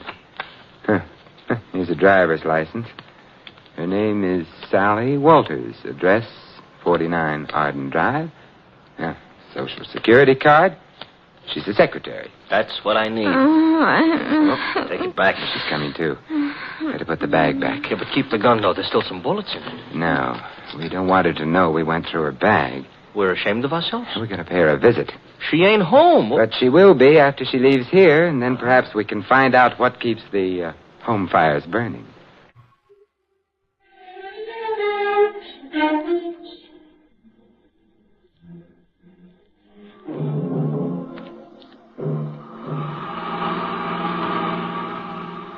Sally was in kind of a hurry leaving us. So she was. Mr. Templar, don't look right, Santa Claus chasing a blonde. I'm not chasing her. Technicalities will get you no place. Hey, this must be it. 49. What is she a secretary of? The Treasury? I suspect this is where she works, Louis. She works overtime, huh? Yeah, and probably sleeps in. Come on. Yeah. I hope that nobody is peeking because they'll think Santa Claus is off schedule. I think perhaps I can manage without the whiskers. Yeah. Ouch! Now you look like an imposter. Yeah. Will you ring Louis? Okay. You know, this is the type house I got a feeling Santa Claus would have to use the servants' entrance. Yes. I'm Simon Templar. You are? I am. There's nothing I can do about it. Mr. Templar, all butlers are like him? I doubt it. I think he's been practicing. Haw. Haw? Well, good night, then. I think not. Would you mind removing your shoe from the door? I would. You might at least have shined it. Humphrey, whoever is it at this time of night? No one, madam. Oh, but such an interesting-looking no one. Santa Claus, you've lost your whiskers. I haven't. They're right here in my pocket. How nice. Actually, my name is Simon Templar. I'm Carla Worth. This is Louis. Hi. Oh, I mean... Hi. Be kind to the peasants type. Did you want to see me? Now that I've seen you, yes. Well, come in then. Thank you. But, madam... Humphrey, go away. Yes, madam. Humphrey's such a problem sometimes. Shall we?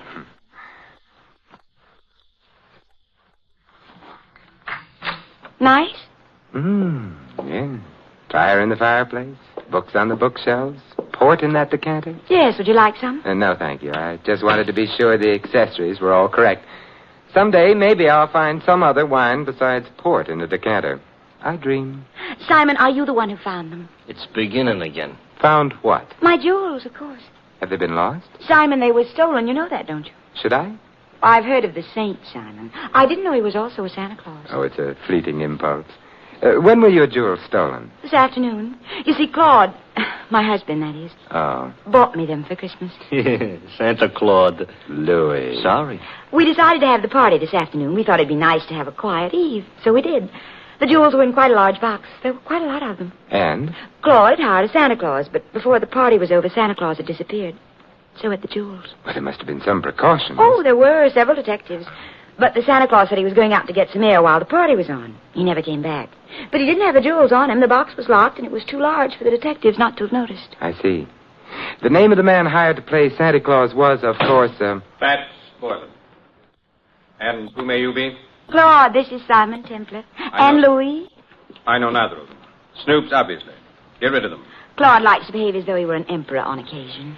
The box wasn't found anywhere in the house? The jewel box, no. The jewels were insured? Naturally. It's none of your affair. I shall speak severely to Humphrey. He should never have let you in. I let them in, darling. So now he's going to speak severely to her. We'll go quietly, except... Mr. Worth, what is Fats Boylan's address? I have no idea. Good night. Good night, Simon, and I'm sorry. So am I. I'll show you out. Thank you. Wow, wow, wow, wow, wow. Pronounced Carla Worth. Yeah. What do we do now, Santa Claus? We get into your nice, clean cab and... Hey, wait a minute, Louis. Now we're going to find out what became of Sally. Simon. Well, good evening, Sally. I overheard. Fat's address is 17 Beale Street. 17 Beale. Yes, I've got to get right back to the house before anybody notices. Goodbye. An awful short visit. But long enough. Now we're going to visit Mr. Boylan? I think so. I hope he ain't so handy with a gun as the rest of these characters. He may be, he may not be. Now I'm all cheered up. But there's one thing I'm sure he isn't. What's that? Fat.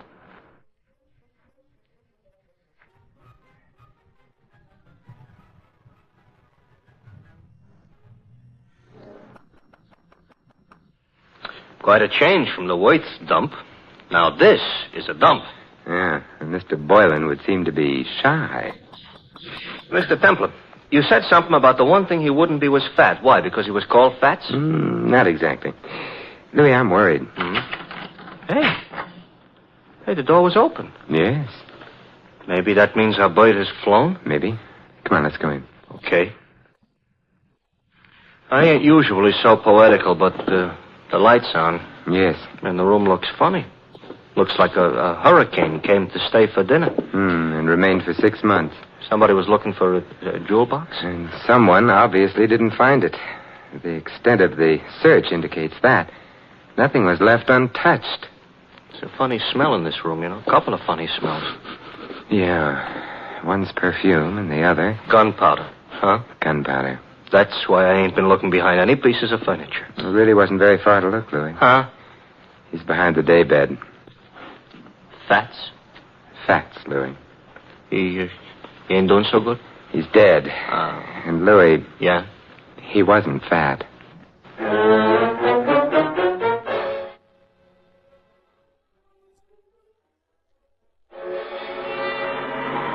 Mr. Templar? Yes, Louis? We're being followed. Since we got out of Boylan's place. That's interesting.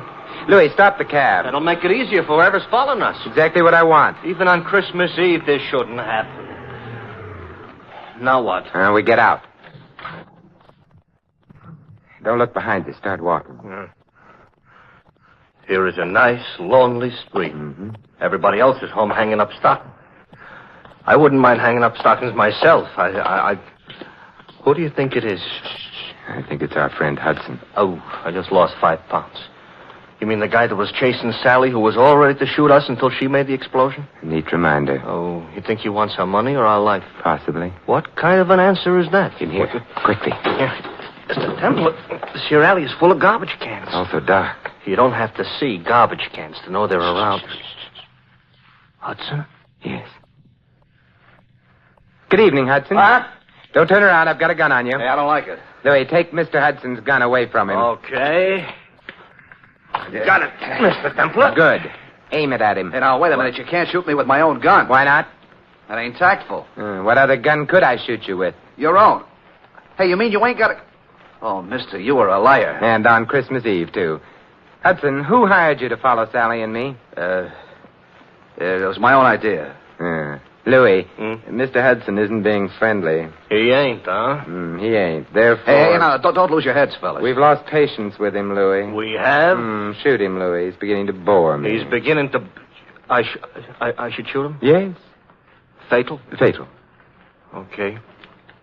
Except I don't know what my wife and 6 kids are going to say. You haven't got a wife and 6 kids. Now, wait a minute, please. Louis, we're being cruel, prolonging Mr. Hudson's agony. Put him out of it. Now, wait a minute. Who hired you? Mrs. Worth. Mrs. Carla Worth. You quite sure? Strike me dead. That is, don't strike me dead. Look, if she didn't, why would I say she did? You have a point there. But why should she have wanted you to follow Sally? Well, she had an idea. Her husband and Sally were kind of, kind of decorating their own little tree together. I couldn't put it more tactful. I see.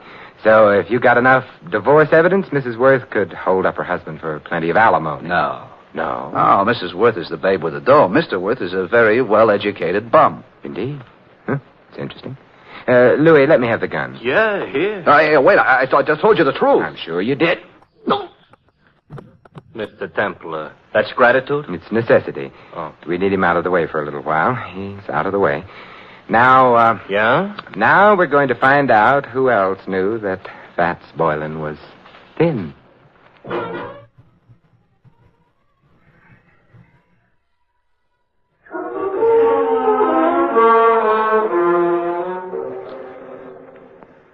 You know, if we visited often enough, I might even get accustomed to this joint. You might also start confusing yourself with Grant. Good evening, Humphrey. I'm sorry the family retired for the night. Well, it is late, I know. I wish to retire myself. Why, Humphrey, you don't look 65. Good night, sir. Aren't you going to ask us in? No. Why, Humphrey, I thought you and I were going to sing Christmas carols together. Let go of me. Shut the door, Louis. Okay. I shall complain. All right, but not now. Mr. Templar, I'm going to wear that gun out hitting people over the head with it. And I couldn't have him warn anyone we're here. Why, we're going to burgle the joint? In a way. Huh? And a kinder description would be search the place, Louis. Oh, for what? Oddly enough, something that can't be seen or touched. Sounds like a ghost. Yes, and in a way it is. The ghost of a murderer.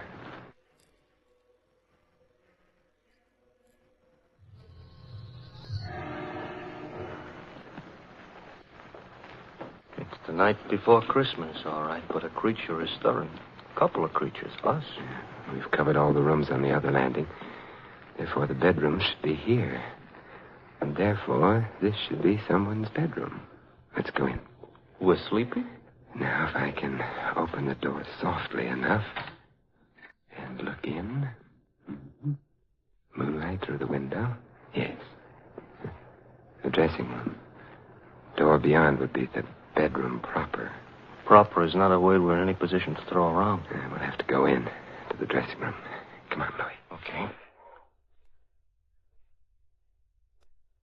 Wait a minute, Louis. Inhale. Mr. Temple, I don't usually take breathing exercises in the middle of the night. Louis. All right. I'm inhaling. Well? Perfume. Mm-hmm. Familiar? I could learn to love it, but no. Well, then out we go.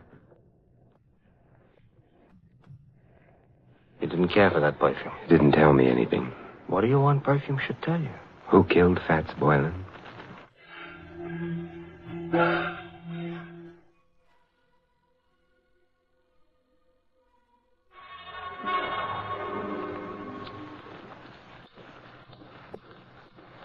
Another bedroom. We go in? Naturally. For a bachelor, that ain't the word you should have used. I'm beginning to get worried about this. Supposing somebody screamed. Pull yourself together, Louis. Okay. After all, like the poet says, strong heart never won fair maiden. You mean faint heart. All right, so for dinner I'll eat dog food. Now. Another dressing room. Well? Hey, Mr. Templar. Yes. The same perfume we noticed. Uh-oh. Don't be frightened. Why, Simon, what are you doing in here? Louis and I have been testing perfumes. It's the middle of the night. You awakened me. I'm sorry. I'm even sorrier about something else. What's that? The perfume you use is very distinctive, Sally. Am I supposed to say thanks? No. Because the last place Louis and I noticed it was in Fats Boylan's room. Minutes after he'd been killed. Oh. Not good, Sally. You're making all this up, or... No. This bottle of perfume will be evidence. But I didn't kill Boylan. You must be joking about that. I don't think a jury would find it funny. You knew about Boylan stealing the jewels. You must have helped him. I didn't. But then you found yourself being trailed by Hudson, who'd been hired by Mrs. Worth. You were afraid he'd discover the connection between you and Boylan. That's why you came to my apartment. No. Oh, yes. You hoped I'd throw Hudson off, perhaps frighten him. In the meanwhile, you could get to Boylan, get the jewels from him. That isn't true. But when you got to Boylan's place, you found him already dead, and the jewels gone. I didn't. It would be much better for you that way. What do you mean? You wouldn't be liable to a first-degree murder charge. But there were detectives here while the party was going on.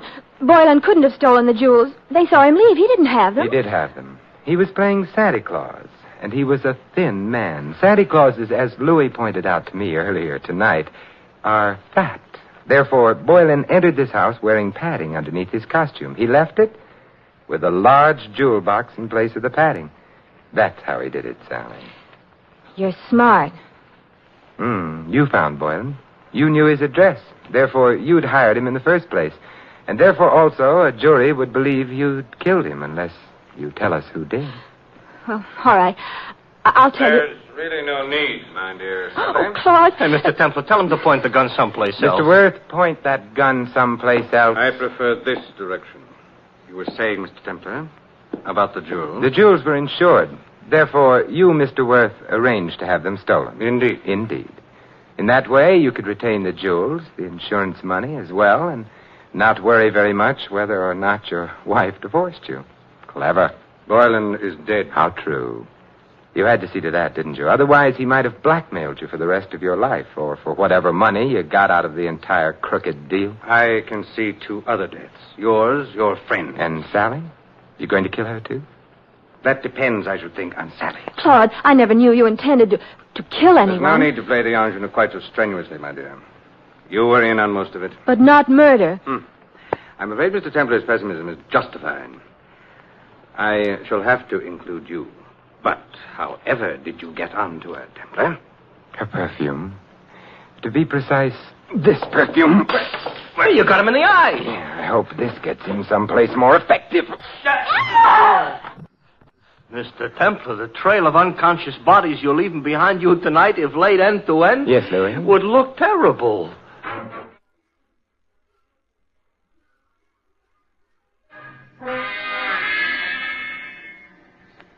Simon, Yes, Carla? you've been very sweet. Even without your whiskers, you've been sort of a Santa Claus to me. May I? With pleasure. Well, I never knew Santa Claus could kiss like that. Santa Claus is no saint. Yes? Oh. Hello, Louis. Mr. Templar, you better put on your whiskers. You forgotten all about Mrs. Winterbottom? Mrs. Oh, well, the hour is past midnight. The tots have undoubtedly totted off to bed by now. Louis, you may tell Mrs. Winterbottom. I know. That the saint ain't no Santa Claus.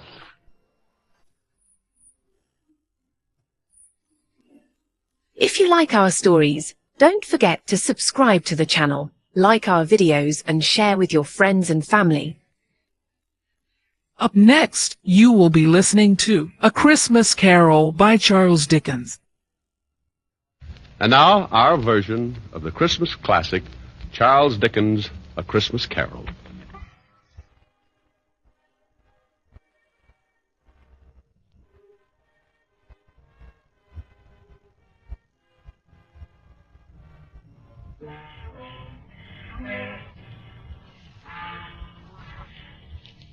Once upon a time, there was a nasty old guy named Ebenezer Scrooge. He was nasty, all right. He didn't like anything, except maybe all the dough he could get his hands on. Scrooge had a little business that he started with his partner, Jacob Marley. The outfit was known as Scrooge and Marley Loan Company. But one day, poor old Marley just up and keeled over. So the boys along the big street gave him a nice funeral, and old Scrooge took over the business. Well, Marley had been dead for 7 years, and Scrooge lived alone in his little room over the office. And for a hobby, he hated everybody. He had a young guy working for him by the name of Bob Cratchit. Bob had a wife and 4 kids and made just enough to make ends meet. Scrooge used to ride him all the time. When it got so cold the polar bears complained, Cratchit would turn on the little heater. And Scrooge would say, Cratchit, what do you think you're doing? Turning on the heat, that's what I'm doing. My fingers look like popsicles. Well, I don't care if they come in 6 delicious flavors. Every time you turn on that heater, it costs me money. Business is not good, so get back to your work and turn off the heat. Oh, now look, Mr. Scrooge, I'm freezing. Now, this pen ain't guaranteed to ride under ice. I tell you once more, get back to your work. Okay, Mr. Scrooge. I don't know why you worry about business. Why not just put up a sign, turn the joint into a skating rink?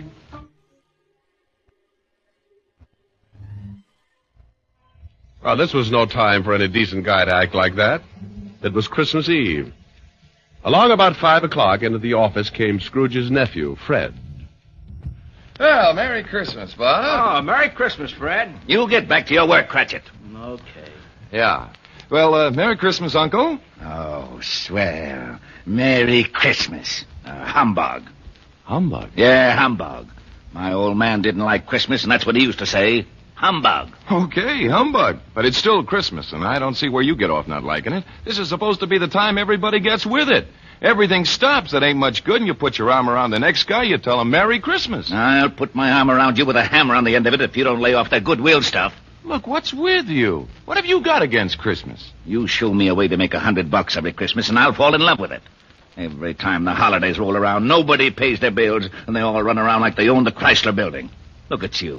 $60 a week, and you're coming on like Rockefeller. Well, sure, I make a lousy $60, but it ain't easy. But once a year, something happens with everybody in this big world.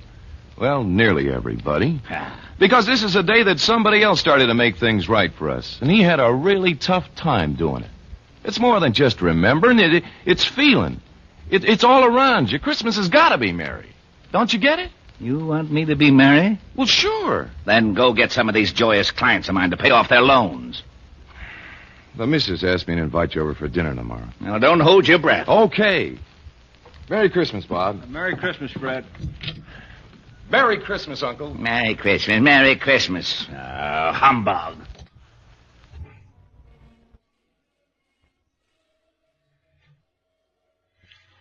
Late that evening, Scrooge went upstairs to his room, the room where Jacob Marley used to stay. It was dark in the little hall, and when Scrooge reached for the door, he looked up at the big brass knocker and saw... Holy cow. I could have sworn that was old Jake's face in the knocker. I must be working too hard. So in he went. A little shaky after seeing Jake Marley's face, but he just passed it off his nerves. He closed the door and locked it, then went over and sat down in front of the fireplace.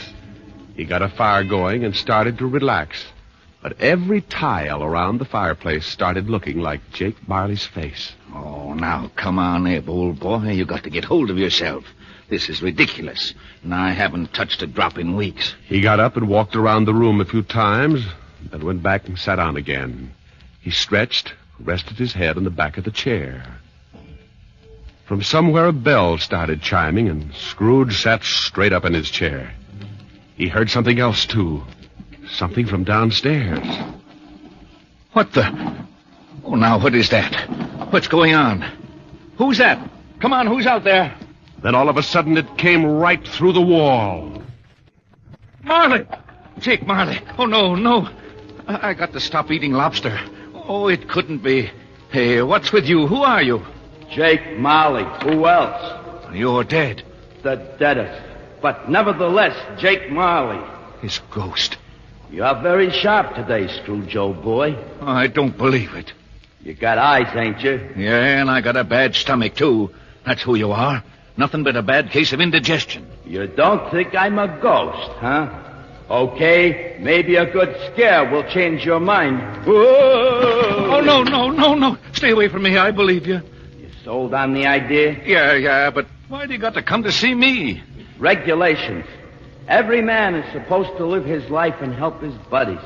If he don't do it while he's alive, then he's got to do it after he kicks off. Oh! Now, stop that. Hey, what's with all those chains and things you got wrapped around you? Oh, these? Well, this here chain is like my life. Each one of these links is something I did wrong. But why do you have to hold it around with you? Why don't you check it someplace? Scrooge, old boy, when we was in business together, I never took time out to do any good. I just kept making a buck and figured that was enough. Well, now I got to pay for it. I got to haul this chain around and try to make up for all the things I didn't do when I was alive. But why come to me? Because you're going to end up just like me, unless we do something in a hurry. Now, I haven't got much time, so you better listen. Oh, I don't want to be like you. I'll listen. Okay. You're going to have 3 visitors.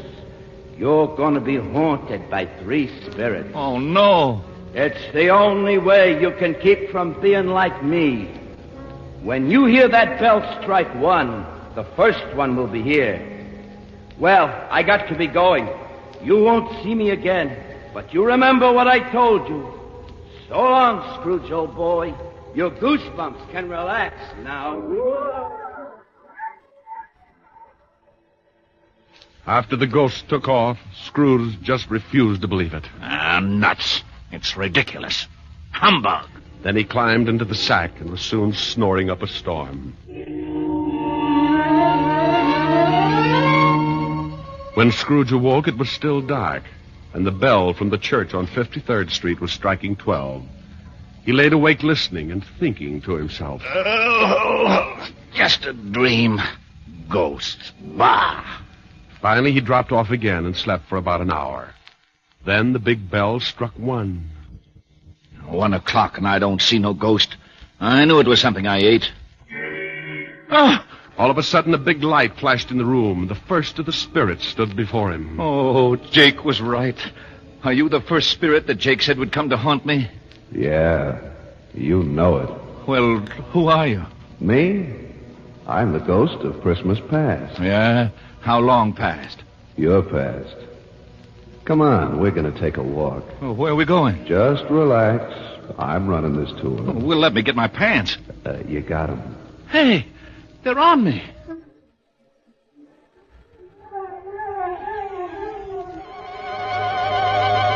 With that, the ghost of Christmas past grabbed Scrooge by the hand, and they both flew out of the window.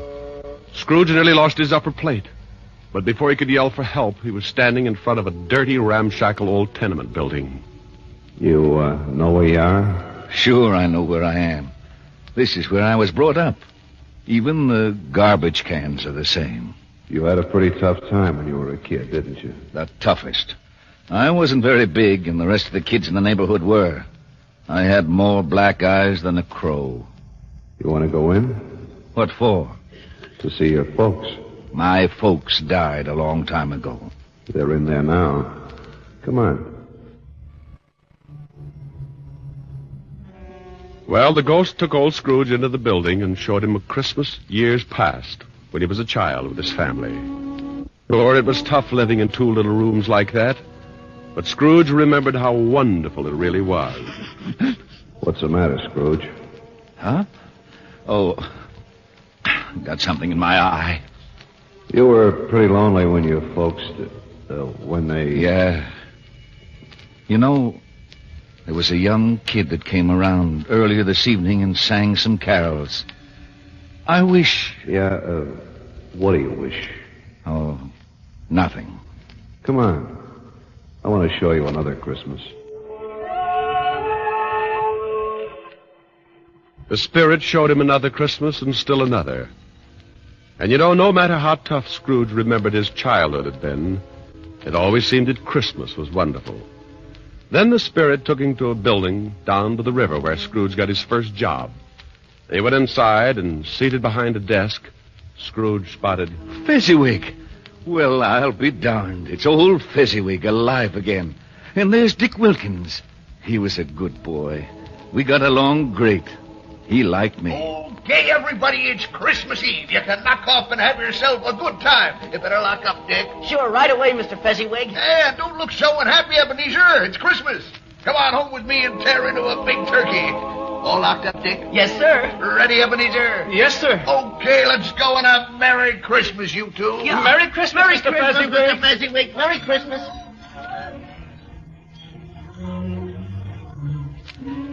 Then the Spirit took Scrooge over to Fezziwig's house, and they saw the wonderful party that Mrs. Fezziwig had gotten together.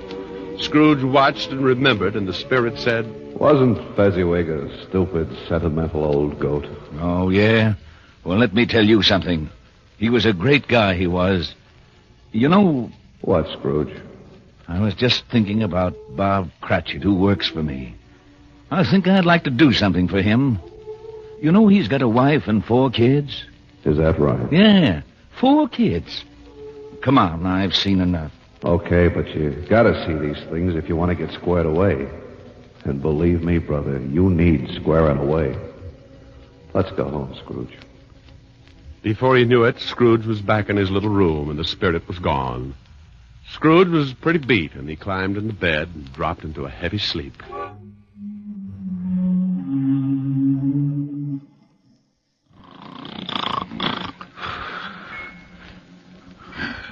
Huh? What's that? It's 2:00.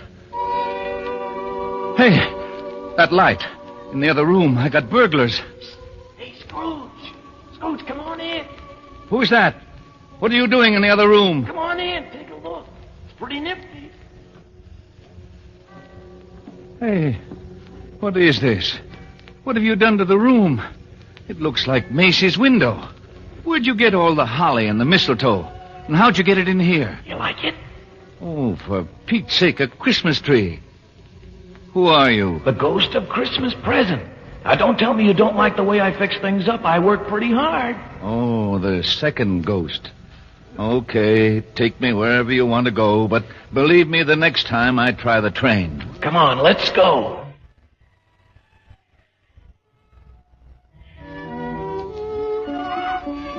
Now, what do you see?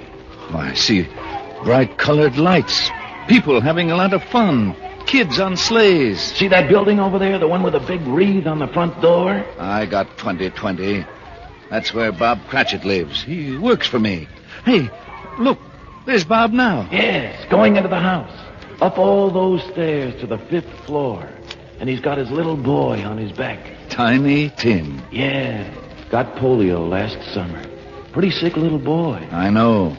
Bob said he'd need a lot of care if he was ever going to walk again. Let's take a peek. Hi. Hello, honey.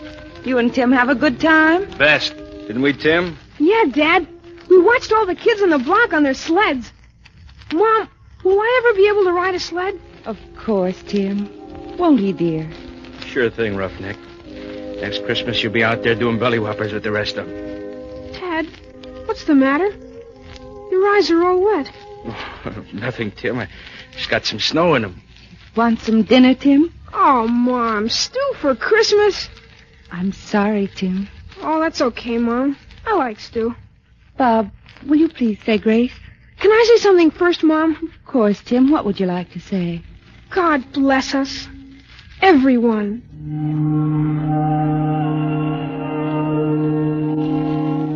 What's the matter, Scrooge, old boy? Got some snow in your eyes, too? Tell me something. Sure, if I can. What about Tiny Tim? Oh, can't say for sure. But if his old man makes enough money next year to get the right doctors, little Tim will get along just fine. But times are tough, aren't they, Scrooge? Yeah. Now the spirit of Christmas present took Scrooge to many places and showed him a lot of happiness and a lot of misery. And finally, back to his little room, and the spirit was gone. Oh, I don't know whether I can take much more of this.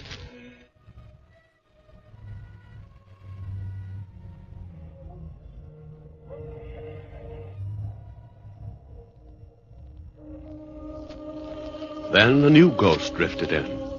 This was the worst yet. He was really done up for haunting. He was all dressed in black with one arm sticking out and pointing right at poor old Scrooge. This was the last one of the spirits.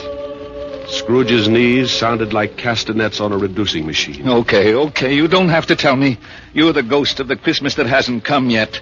You I'm really scared of. The ghost took off with Scrooge right after him. The city disappeared, and Scrooge found himself on the outskirts of town, standing in the graveyard. The night was howling like it was mad. And as Scrooge looked down, he saw... Hey, what's this? What's this stone? The black spirit stood still and pointed, so Scrooge leaned down and pulled away the bushes and saw it was a tombstone. Well, there's a name here. Ebenezer Scrooge. Oh, no. Look, not this. Believe me, I don't want this. I know I've done wrong, but I'm not kidding. I really know what Christmas means. It doesn't mean just today or tomorrow. It's every day of your life. I swear I'll do better. Only take me away from this. Let me try. Let me try to make Christmas right for me and everybody else. Please don't let this happen. Give me another chance. Well, don't just stand there. Put your arm back in. You'll catch cold. Well, say something. Suddenly, Scrooge dropped to his knees and reached out for the spirit. But something happened. The spirit started to shrink. Then it collapsed. And when Scrooge looked up... What the... My bedpost. My own bedpost. I'm home. Oh, thank goodness. I lived the past and the present and the future, and now I'm home. Hallelujah. Spirits, wherever you are, believe me. From now on, things are going to be different. Oh, yeah. And thanks. Paper! Morning, paper! Hey, boy! Yeah? What day is this? It's Christmas. What's with you? Christmas. Oh, boy, I haven't missed it. The spooks did it all in one night. Boy! Yeah? Oh, it's you, Mr. Scrooge. How many papers have you got? I don't know. Why? Well, here's $5. Throw them away and go have yourself a Merry Christmas. Gee, thanks, Mr. Scrooge. And a Merry Christmas to you. Hey, boy, say that again. Thanks? No, the other. You mean Merry Christmas? Yeah, that's it. Merry Christmas.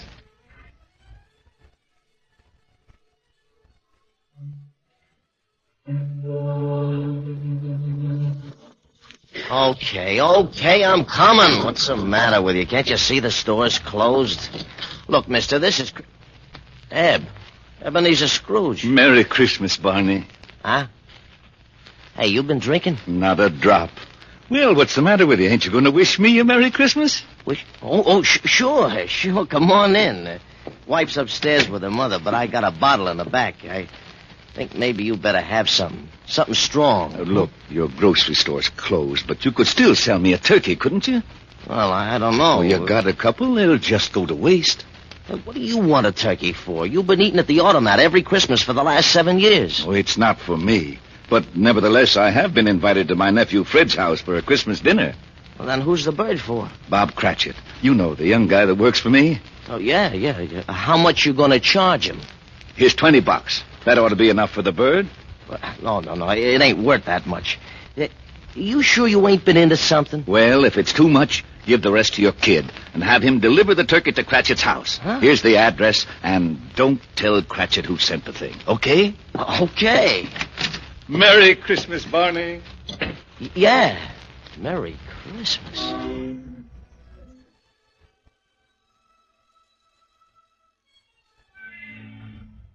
Well, old Scrooge went back to his rooms and took out an old blue suit out of the mothball. He shook it out, put a few creases in it, and went out into the street.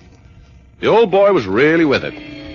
Everybody he passed, he greeted them with, "Merry Christmas." Merry Christmas. Merry Christmas. Oh, Merry Christmas. Merry Christmas. Merry Christmas. Scrooge went to church and gave a large donation, and Father McCarthy nearly forgot his sermon. And then Scrooge went out on the street again and down into the Bowery. Oh, God bless you, sir, and a Merry Christmas. Isn't it, though? He kept walking and having a great time. Later that afternoon, he arrived at his nephew's house. Well, what the...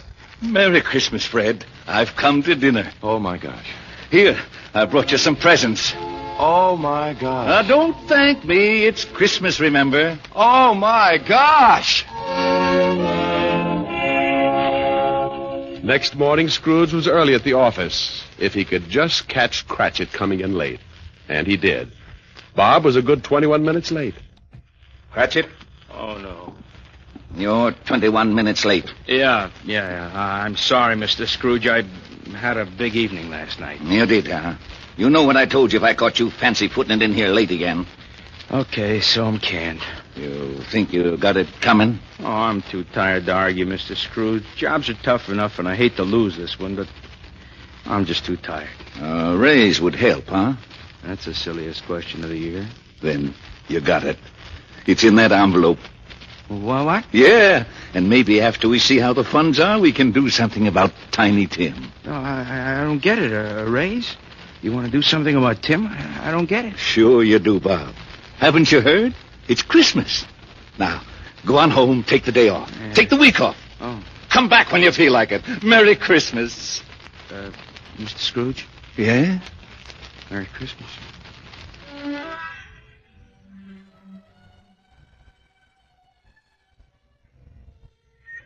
And Scrooge really did it. He was as good as his word, better even. He made it the merriest Christmas ever. And later, things got better, and he took care of Tiny Tim. And sure enough, Tim was out on his sled the next Christmas doing belly whoppers with the best of them. Every Christmas thereafter, all along the big street, it was said, if anyone knew how to make Christmas merry, old Ebenezer Scrooge was that one. And I hope that can really be said about all of us. Just like Tiny Tim said. God bless us. Everyone. That's right, Tim. God bless us. Everyone. Merry Christmas. God bless everyone.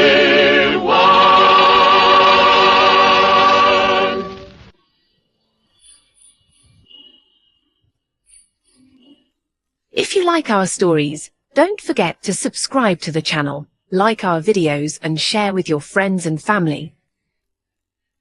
Up next, you will be listening to Bustin' Blackie, The Stolen Rings.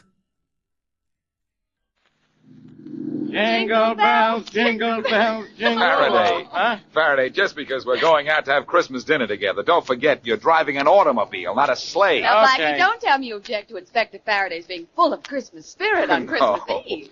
No, Mary, I just object to his voice. Very amusing. Blackie, I know now what I should have given you for Christmas. A sense of humor. If I didn't already have one, how could I tolerate you? Well, somebody should give you both a book of instructions on how to get along. And especially him. You know we're only kidding, Mary. We are. Stop that man! Stop that man! What? Hey! Did you hear that, Blackie? Stop him! Oh, I not only trouble hear it, on I see it. Christmas Eve. Shopkeeper's chasing a man up the street. Step on it, Faraday. We can catch him. Don't tell me what to do. Pull up to the curb now, Inspector, and I can grab him. Now, take it easy. Take it easy. Okay, we just passed him. Wait, don't jump till I've slowed down a little. Well, hurry up, or he'll pass us. Now, Blackie, be careful. You mean, Blackie, be quick. Well, now look Here goes. out. Here goes. All right, you. You hold it right here now. Let go of me, man. Let go of me. Sure, as soon as the shopkeeper you just robbed gets here. And here he comes. Hold on to him. He took 4 diamond rings out of my store. Now, give me those rings. Give them to me. I don't have no rings of yours, Mac. Oh, yes, you do. Right in your pocket here. I've watched you since you ran out of the store. You couldn't have given them to anybody. I'll hold them while you search. Yeah, look. Okay. Why, they're not here. No, because I didn't take nothing, see? Well, where are my rings? I want those rings. So go find them. Only I got news for you. You ain't gonna find them on me.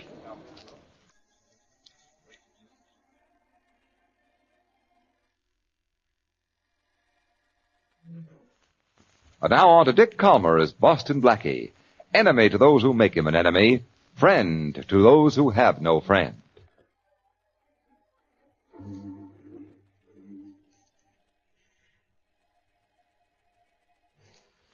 He took the rings out of the tray on the counter here, Inspector Faraday. You said that. Yes, but he did. He took the rings and ran out that door. Sorry, Mr. Stacy.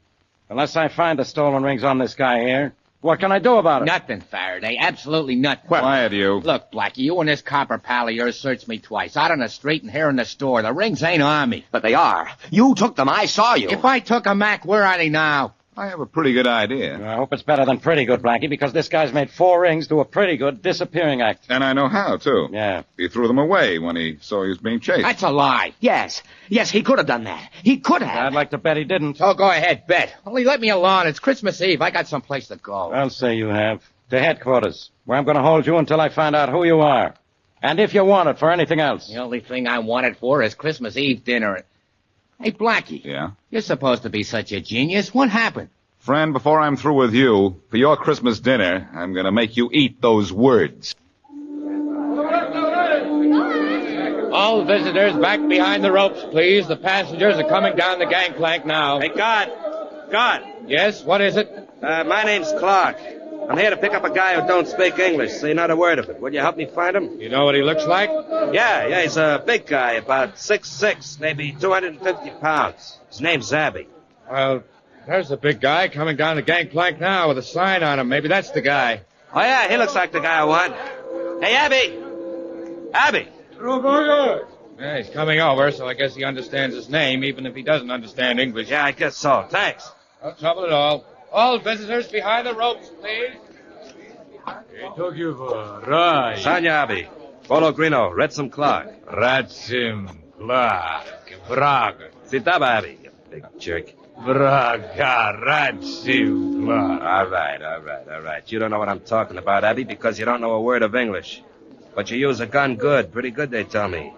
And if you do, we'll be speaking the same language, all right?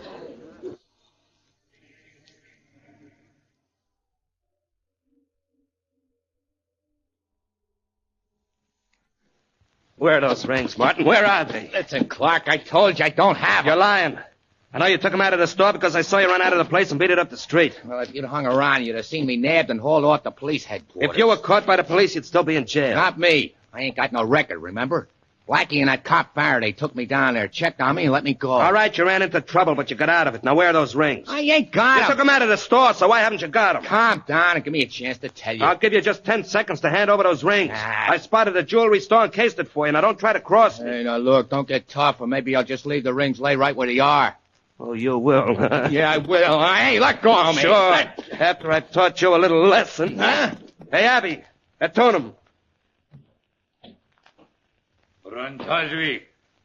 Hey, who's that monster? He's a character wanted for murder in Europe. A friend of mine sent him to me for Christmas. Friend, huh? He don't understand no English, but he's tough. I'm going to prove that to you. Yeah? Abby. Abby Liederlock. Hey. Hey, call this guy off. Call him off, I'll tell you.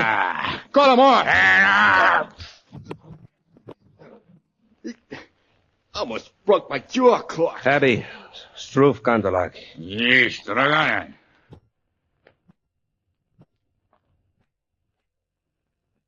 You lay off now, Martin. That is, unless you still have the idea you're not telling me what you did with those rings. Sure, I'll tell you. The jeweler was chasing me. I see a Santa Claus up the street ringing his bell and collecting stuff. So? So when I passed him just before Blackie grabbed me, I threw the rings in a big iron pot the Santa Claus had. Nobody saw me, and I know how to get them back. You better. No, I thought for a minute there that you was going to be the only guy in history who gave Santa Claus a present.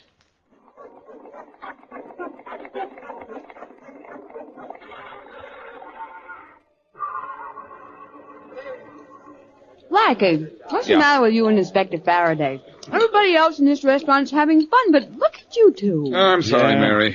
And I don't like what that guy Joe Martin did to us this evening. And I don't like the fact that we had nothing on him in the file at headquarters. No, eat your dinner, both of you. All right.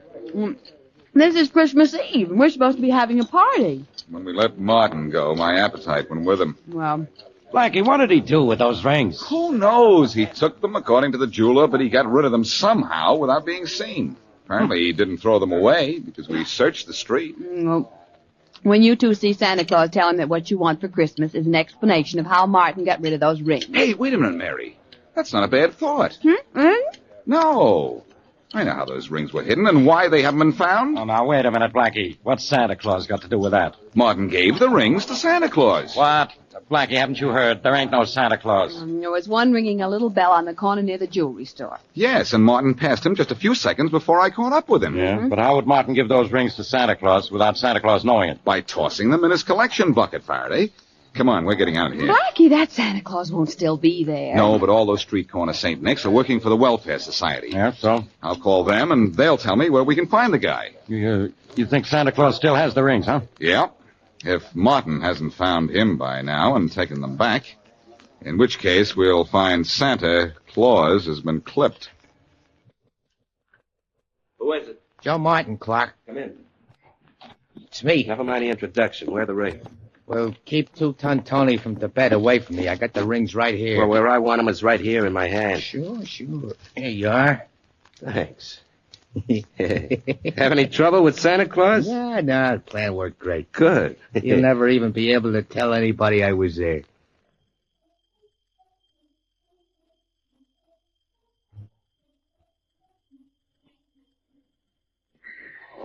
Now be a good little boy.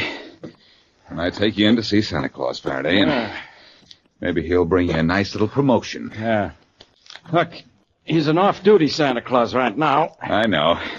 According to the Welfare Society, his name is Henry James. How many more flights are there? Only this is a fine way to spend Christmas Eve. Yeah, we may spend from now till New Year's working on a murder case, Faraday, if the welfare agency was right. And another guy phoned for information about this same Santa Claus just before we did. I know. Oh, finally, here's the door. Yeah, if he's in the kind of trouble you claim he is, he won't be in any condition to answer the door. Don't remind me. You and your theories. You had no right to think he's dead. I hope I'm wrong. But I'll guarantee if he's not dead, he's tied up or unconscious or both. Well, if you're so smart, you have that all figured out. You ought to be smart enough to know the only way we'll get in is to open the door ourselves. Brilliant deduction, Inspector. Yeah, it's all mine. I'll try the door to see if it's locked. Blackie, how do you think up such wonderful ideas? Uh-oh. Somebody's opened it for us. Well, sorry to keep you gentlemen waiting so long. I was taking a nap. Are you Henry James? Yes? The Santa Claus on the corner near that jewelry store that was robbed earlier this evening? Yes, I am. Well, I'm Boston Blackie, and this is Inspector Faraday of the police. Oh, how do you do? How are you? I saw you catch the thief, Blackie. You did? Won't you come in? Thank you. James. Yeah? Did you have a visitor a little while ago? A visitor? Yeah. Oh, I had no visitor. No one came here and held you up to get back the 4 stolen rings he tossed in your collection? Why, no, Inspector Faraday. No one's been here. And my collection bucket's right here on the table, untouched. This collection bucket of yours hasn't been touched, James? Certainly not. Blackie, according to you, Joe Martin tossed the rings in the Santa Claus collection bucket. This is it. I know. According to you, Martin called the Welfare Society and found out where this particular Santa Claus lived. Somebody asked about Mr. James before I called. You don't say. But Mr. James says nobody's been here. Well, he ought to know. And you ought to know how ridiculous you are. I've looked through this collection bucket and there are no rings here. Nothing but coins. Santa Claus wasn't held up here. No rings were ever dropped in his bucket out on the street. Blackie, how wrong can a guy get?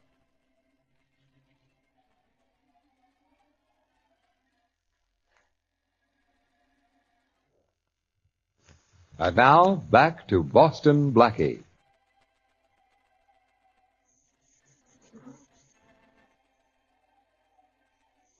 Joe Martin steals 4 rings from a jewelry store. Just before he is caught by Boston Blackie, he runs down the street and tosses the rings into the collection box of a street corner Santa Claus. Later, at Santa's room, he apparently recovers the jewelry. But when Blackie and Inspector Faraday come to see Santa, Santa, whose real name is Henry James, insists that his collection box has not been touched. As we return to our story, Blackie continues his questioning of Santa Claus. Look, Mr. James. Yeah, Blackie. Faraday has gone back to headquarters because he thinks I'm wrong. Well, maybe he's right. But I still say that Martin tossed those rings into your collection bucket. Believe me, Blackie, the collection is right here. It's untouched. Yeah. I was about to take it to the Welfare Society, and as I said before, no one's been here to see me. No one, but you and the inspector. You're sure you're not playing Santa Claus to Joe Martin? Working with a thief? I should say not. I don't know why you should think so. Because when I called the Welfare Society to get your name and address, I was told there'd been another call inquiring about you just a half an hour before. Is that so? I think that was Joe Martin calling to find out where he could find you. Well, no Joe Martin came here, Blackie. In fact, nobody did. And you've been right here in your room ever since you came back to get out of your Santa Claus suit? Yeah, Blackie. Every minute, No, wait. I was out for just a minute on the telephone at the end of the hall. Who was on the phone and when was this? Oh, about 20 minutes ago. It was a man at the Welfare Society asked me if I'd collected a lot of money tonight. Did the man say who he was? No, just that he was an officer of the society. I wouldn't have known him if he had given his name. I work for the society only at Christmas time. That's it, then. While you were on the phone talking to Martin or some friend of his, either Martin or an accomplice slipped in here and got back those stolen rings. Isn't that possible? Well, yes, it is. My back was to the hall while I was on the phone, and the door to this room was partially open. And thanks to what you've just told me, Mr. James, this case is practically closed.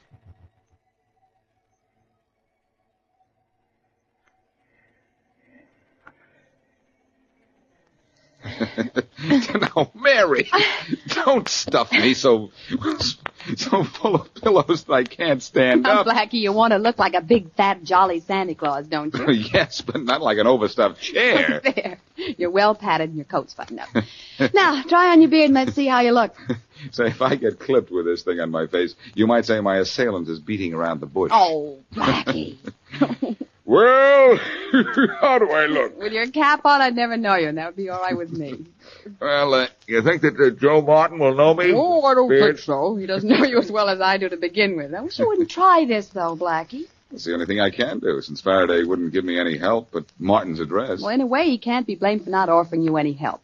This isn't a murder case. That's and true. Besides, you've been wrong all along. According to him, that is. Well, young lady, hand me that sack of phony presents, and I'll put this case in the bag.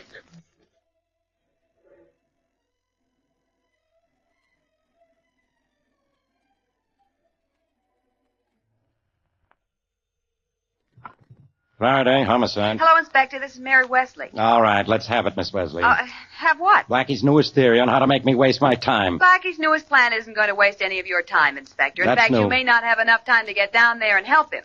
Get down where? Well, after you gave him that fellow Martin's address, he got dressed in a Santa Claus suit and went down there alone. What's he bothering Martin for? Well, We haven't got anything on him. Blackie is positive that Martin retrieved those stolen rings from Santa Claus's collection bucket. And I'm positive Blackie's positively out of his mind. Well, anyway, I think you ought to go over to Martin's right away. You know the way Blackie's little schemes sometimes get him into trouble. This time I hope he gets himself into plenty of trouble. Well, gee. Maybe it'll get him out of my hair.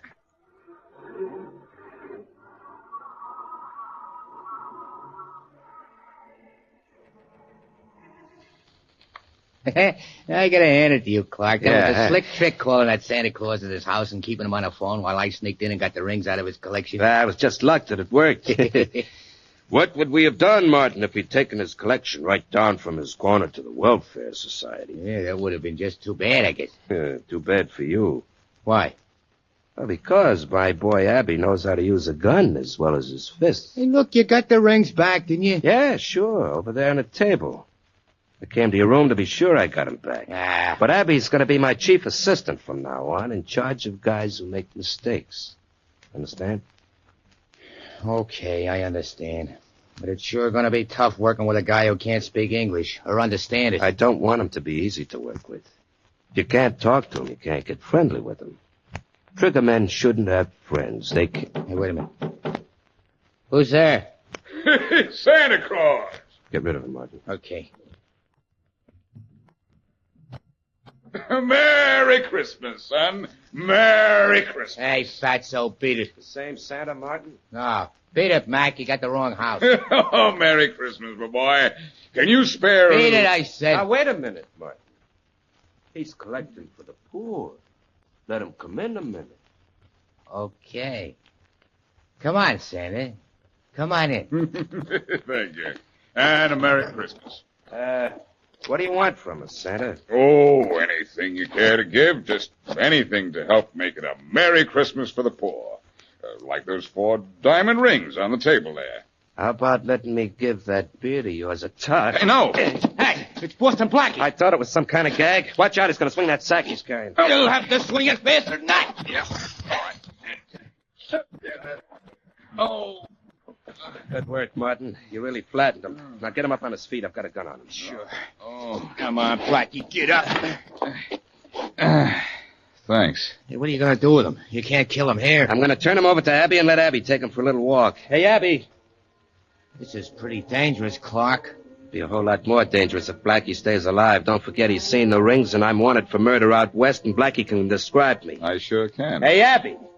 What's the matter with that big hunk? You ought to cut it out, Jim Clark. Sanya, Abby.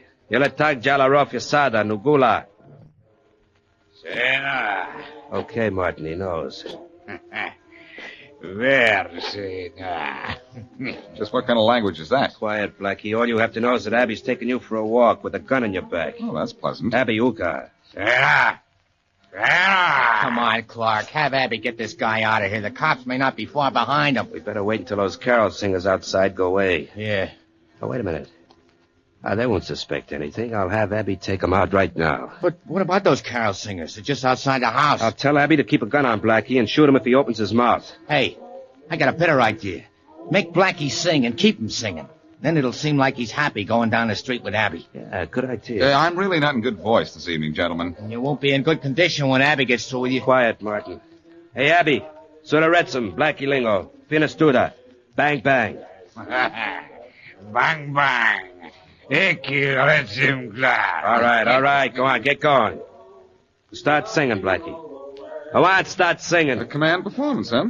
Oh, I didn't know you had such an appreciation for my talent. So long, Blackie. So long. So long. I said keep singing, Blackie. If you stop once more, Abby will shoot. I won't stop then. So long. So long, sucker. Merry Christmas. Merry Christmas. Jingle bells, jingle all the way. Oh, what fun is to ride in the one-horse open sleigh. Give me help, I can't yelp, but I'm on a spot. Where we'll go, I don't know, but I know I'll be shot. Hey, you hear what that guy said? When I passed, jump him fast, oh, listen to my squawk. Hey, listen to those I have words. to sing this silly thing, 'cause he'll kill me if I talk. Hey, I don't think that What guy's you kidding. speak to him is Greek. He doesn't know a thing. Come on, let's jump the guy. So Watch out for that's guns. why I just passed you by and let you hear me sing. All right, now get him. That's it, fellas. Here, let me at him, fellas. I can take care of it myself now. Hey, nice punch, mister. Nice going yourself, fellas. For understanding those words I was singing. Okay, but at first we thought you were nuts. Hey, here comes a police car. Hey, Blackie, you all right? Well, Faraday, you decided to give me some help after all. Yeah. When Miss Wesley phoned me and said you were going through with your crazy plan, I thought I'd better get down here and keep you out of trouble. Who's the big guy on the sidewalk? The guy working for Martin and his buddy who was going to give me a one-way ride into the country. Oh, great. He's safe here. Let's go into the house and get Martin and his friend. They wanted to go out west. Yeah, come on. Oh, look. There they go making a break for it. Yeah. Well, let's break up that break. Stop, you. Stop in the name of the law. Look out, Faraday. They're trying to shoot their way out. This'll stop him. Yeah, that made him stop. Come on, let's grab him. Watch out, Blackie. That guy's got a gun. You bet I have. You're not going to get a chance to use it, though, boy. I've got this one. Take care of the other one, Faraday. Don't tell me what to do. Okay, lay off, copper. No more, Blackie, no more. Okay, Martin, no more. If you give me those rings. Clark's got him. Come on, you Clark. Let's have him. Yeah, okay, here they are. Here. 1, 2, 3, 4. They're all there, Faraday. Good. And Martin, Clark, and their pal Abby are all yours. Wow. You take these guys back to my squad car, will you, Blackie? After this chase, I'm tired. Oh, great, old man. Yeah. I go all out to catch these guys, and you're the one who's all in.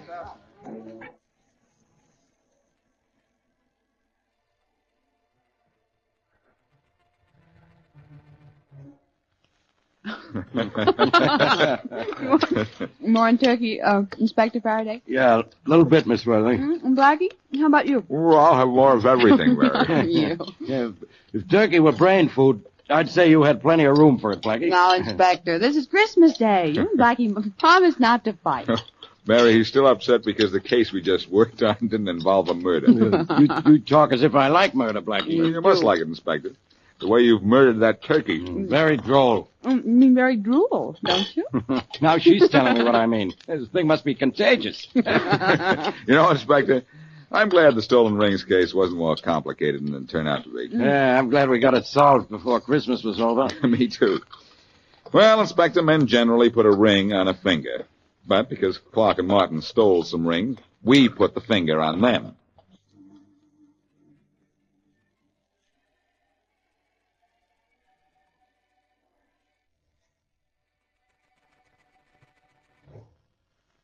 Hello, everybody. This is Dick Calmer. Every week after we finish one of our Boston Blackie shows, I indicate what I hope we'll be doing the following week. Look, Blackie. Now, just a second. This time, it's going to be a little different. Blackie, what's with you? What is going on here? Just a minute, Faraday, please. Mm-hmm. Friends, I said I'm not going to tell you what we will be doing next week. That's good. I'm going to tell you what we hope you will be doing. Very confusing. Isn't almost everything confusing to you, Inspector? Listen, everybody. What for? Now, patience, Faraday, patience. Next week, I hope you and everyone you know and love will be enjoying the best holiday season you ever had. Yeah, now... That the next year will be a great year for all of you. Could I say something, Blackie? You, Inspector, can say anything, and you probably will. All I say is, Merry Christmas to our listeners, Blackie. Merry Christmas to them all. Well, Genius, how about one of your usual taglines? Not this time, Faraday. Mm-hmm. All I say to everybody from Mary Wesley and all our cast is, until our next meetings, season's greetings.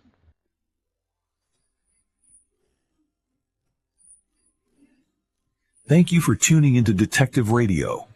We bring you new episodes of mystery, suspense, and thriller stories every week. To keep getting our updates, give us a like and subscribe and hit the notification bell. For those looking to lend a little extra support, follow the link in the description. Good night. Stay alert. Until the next crime.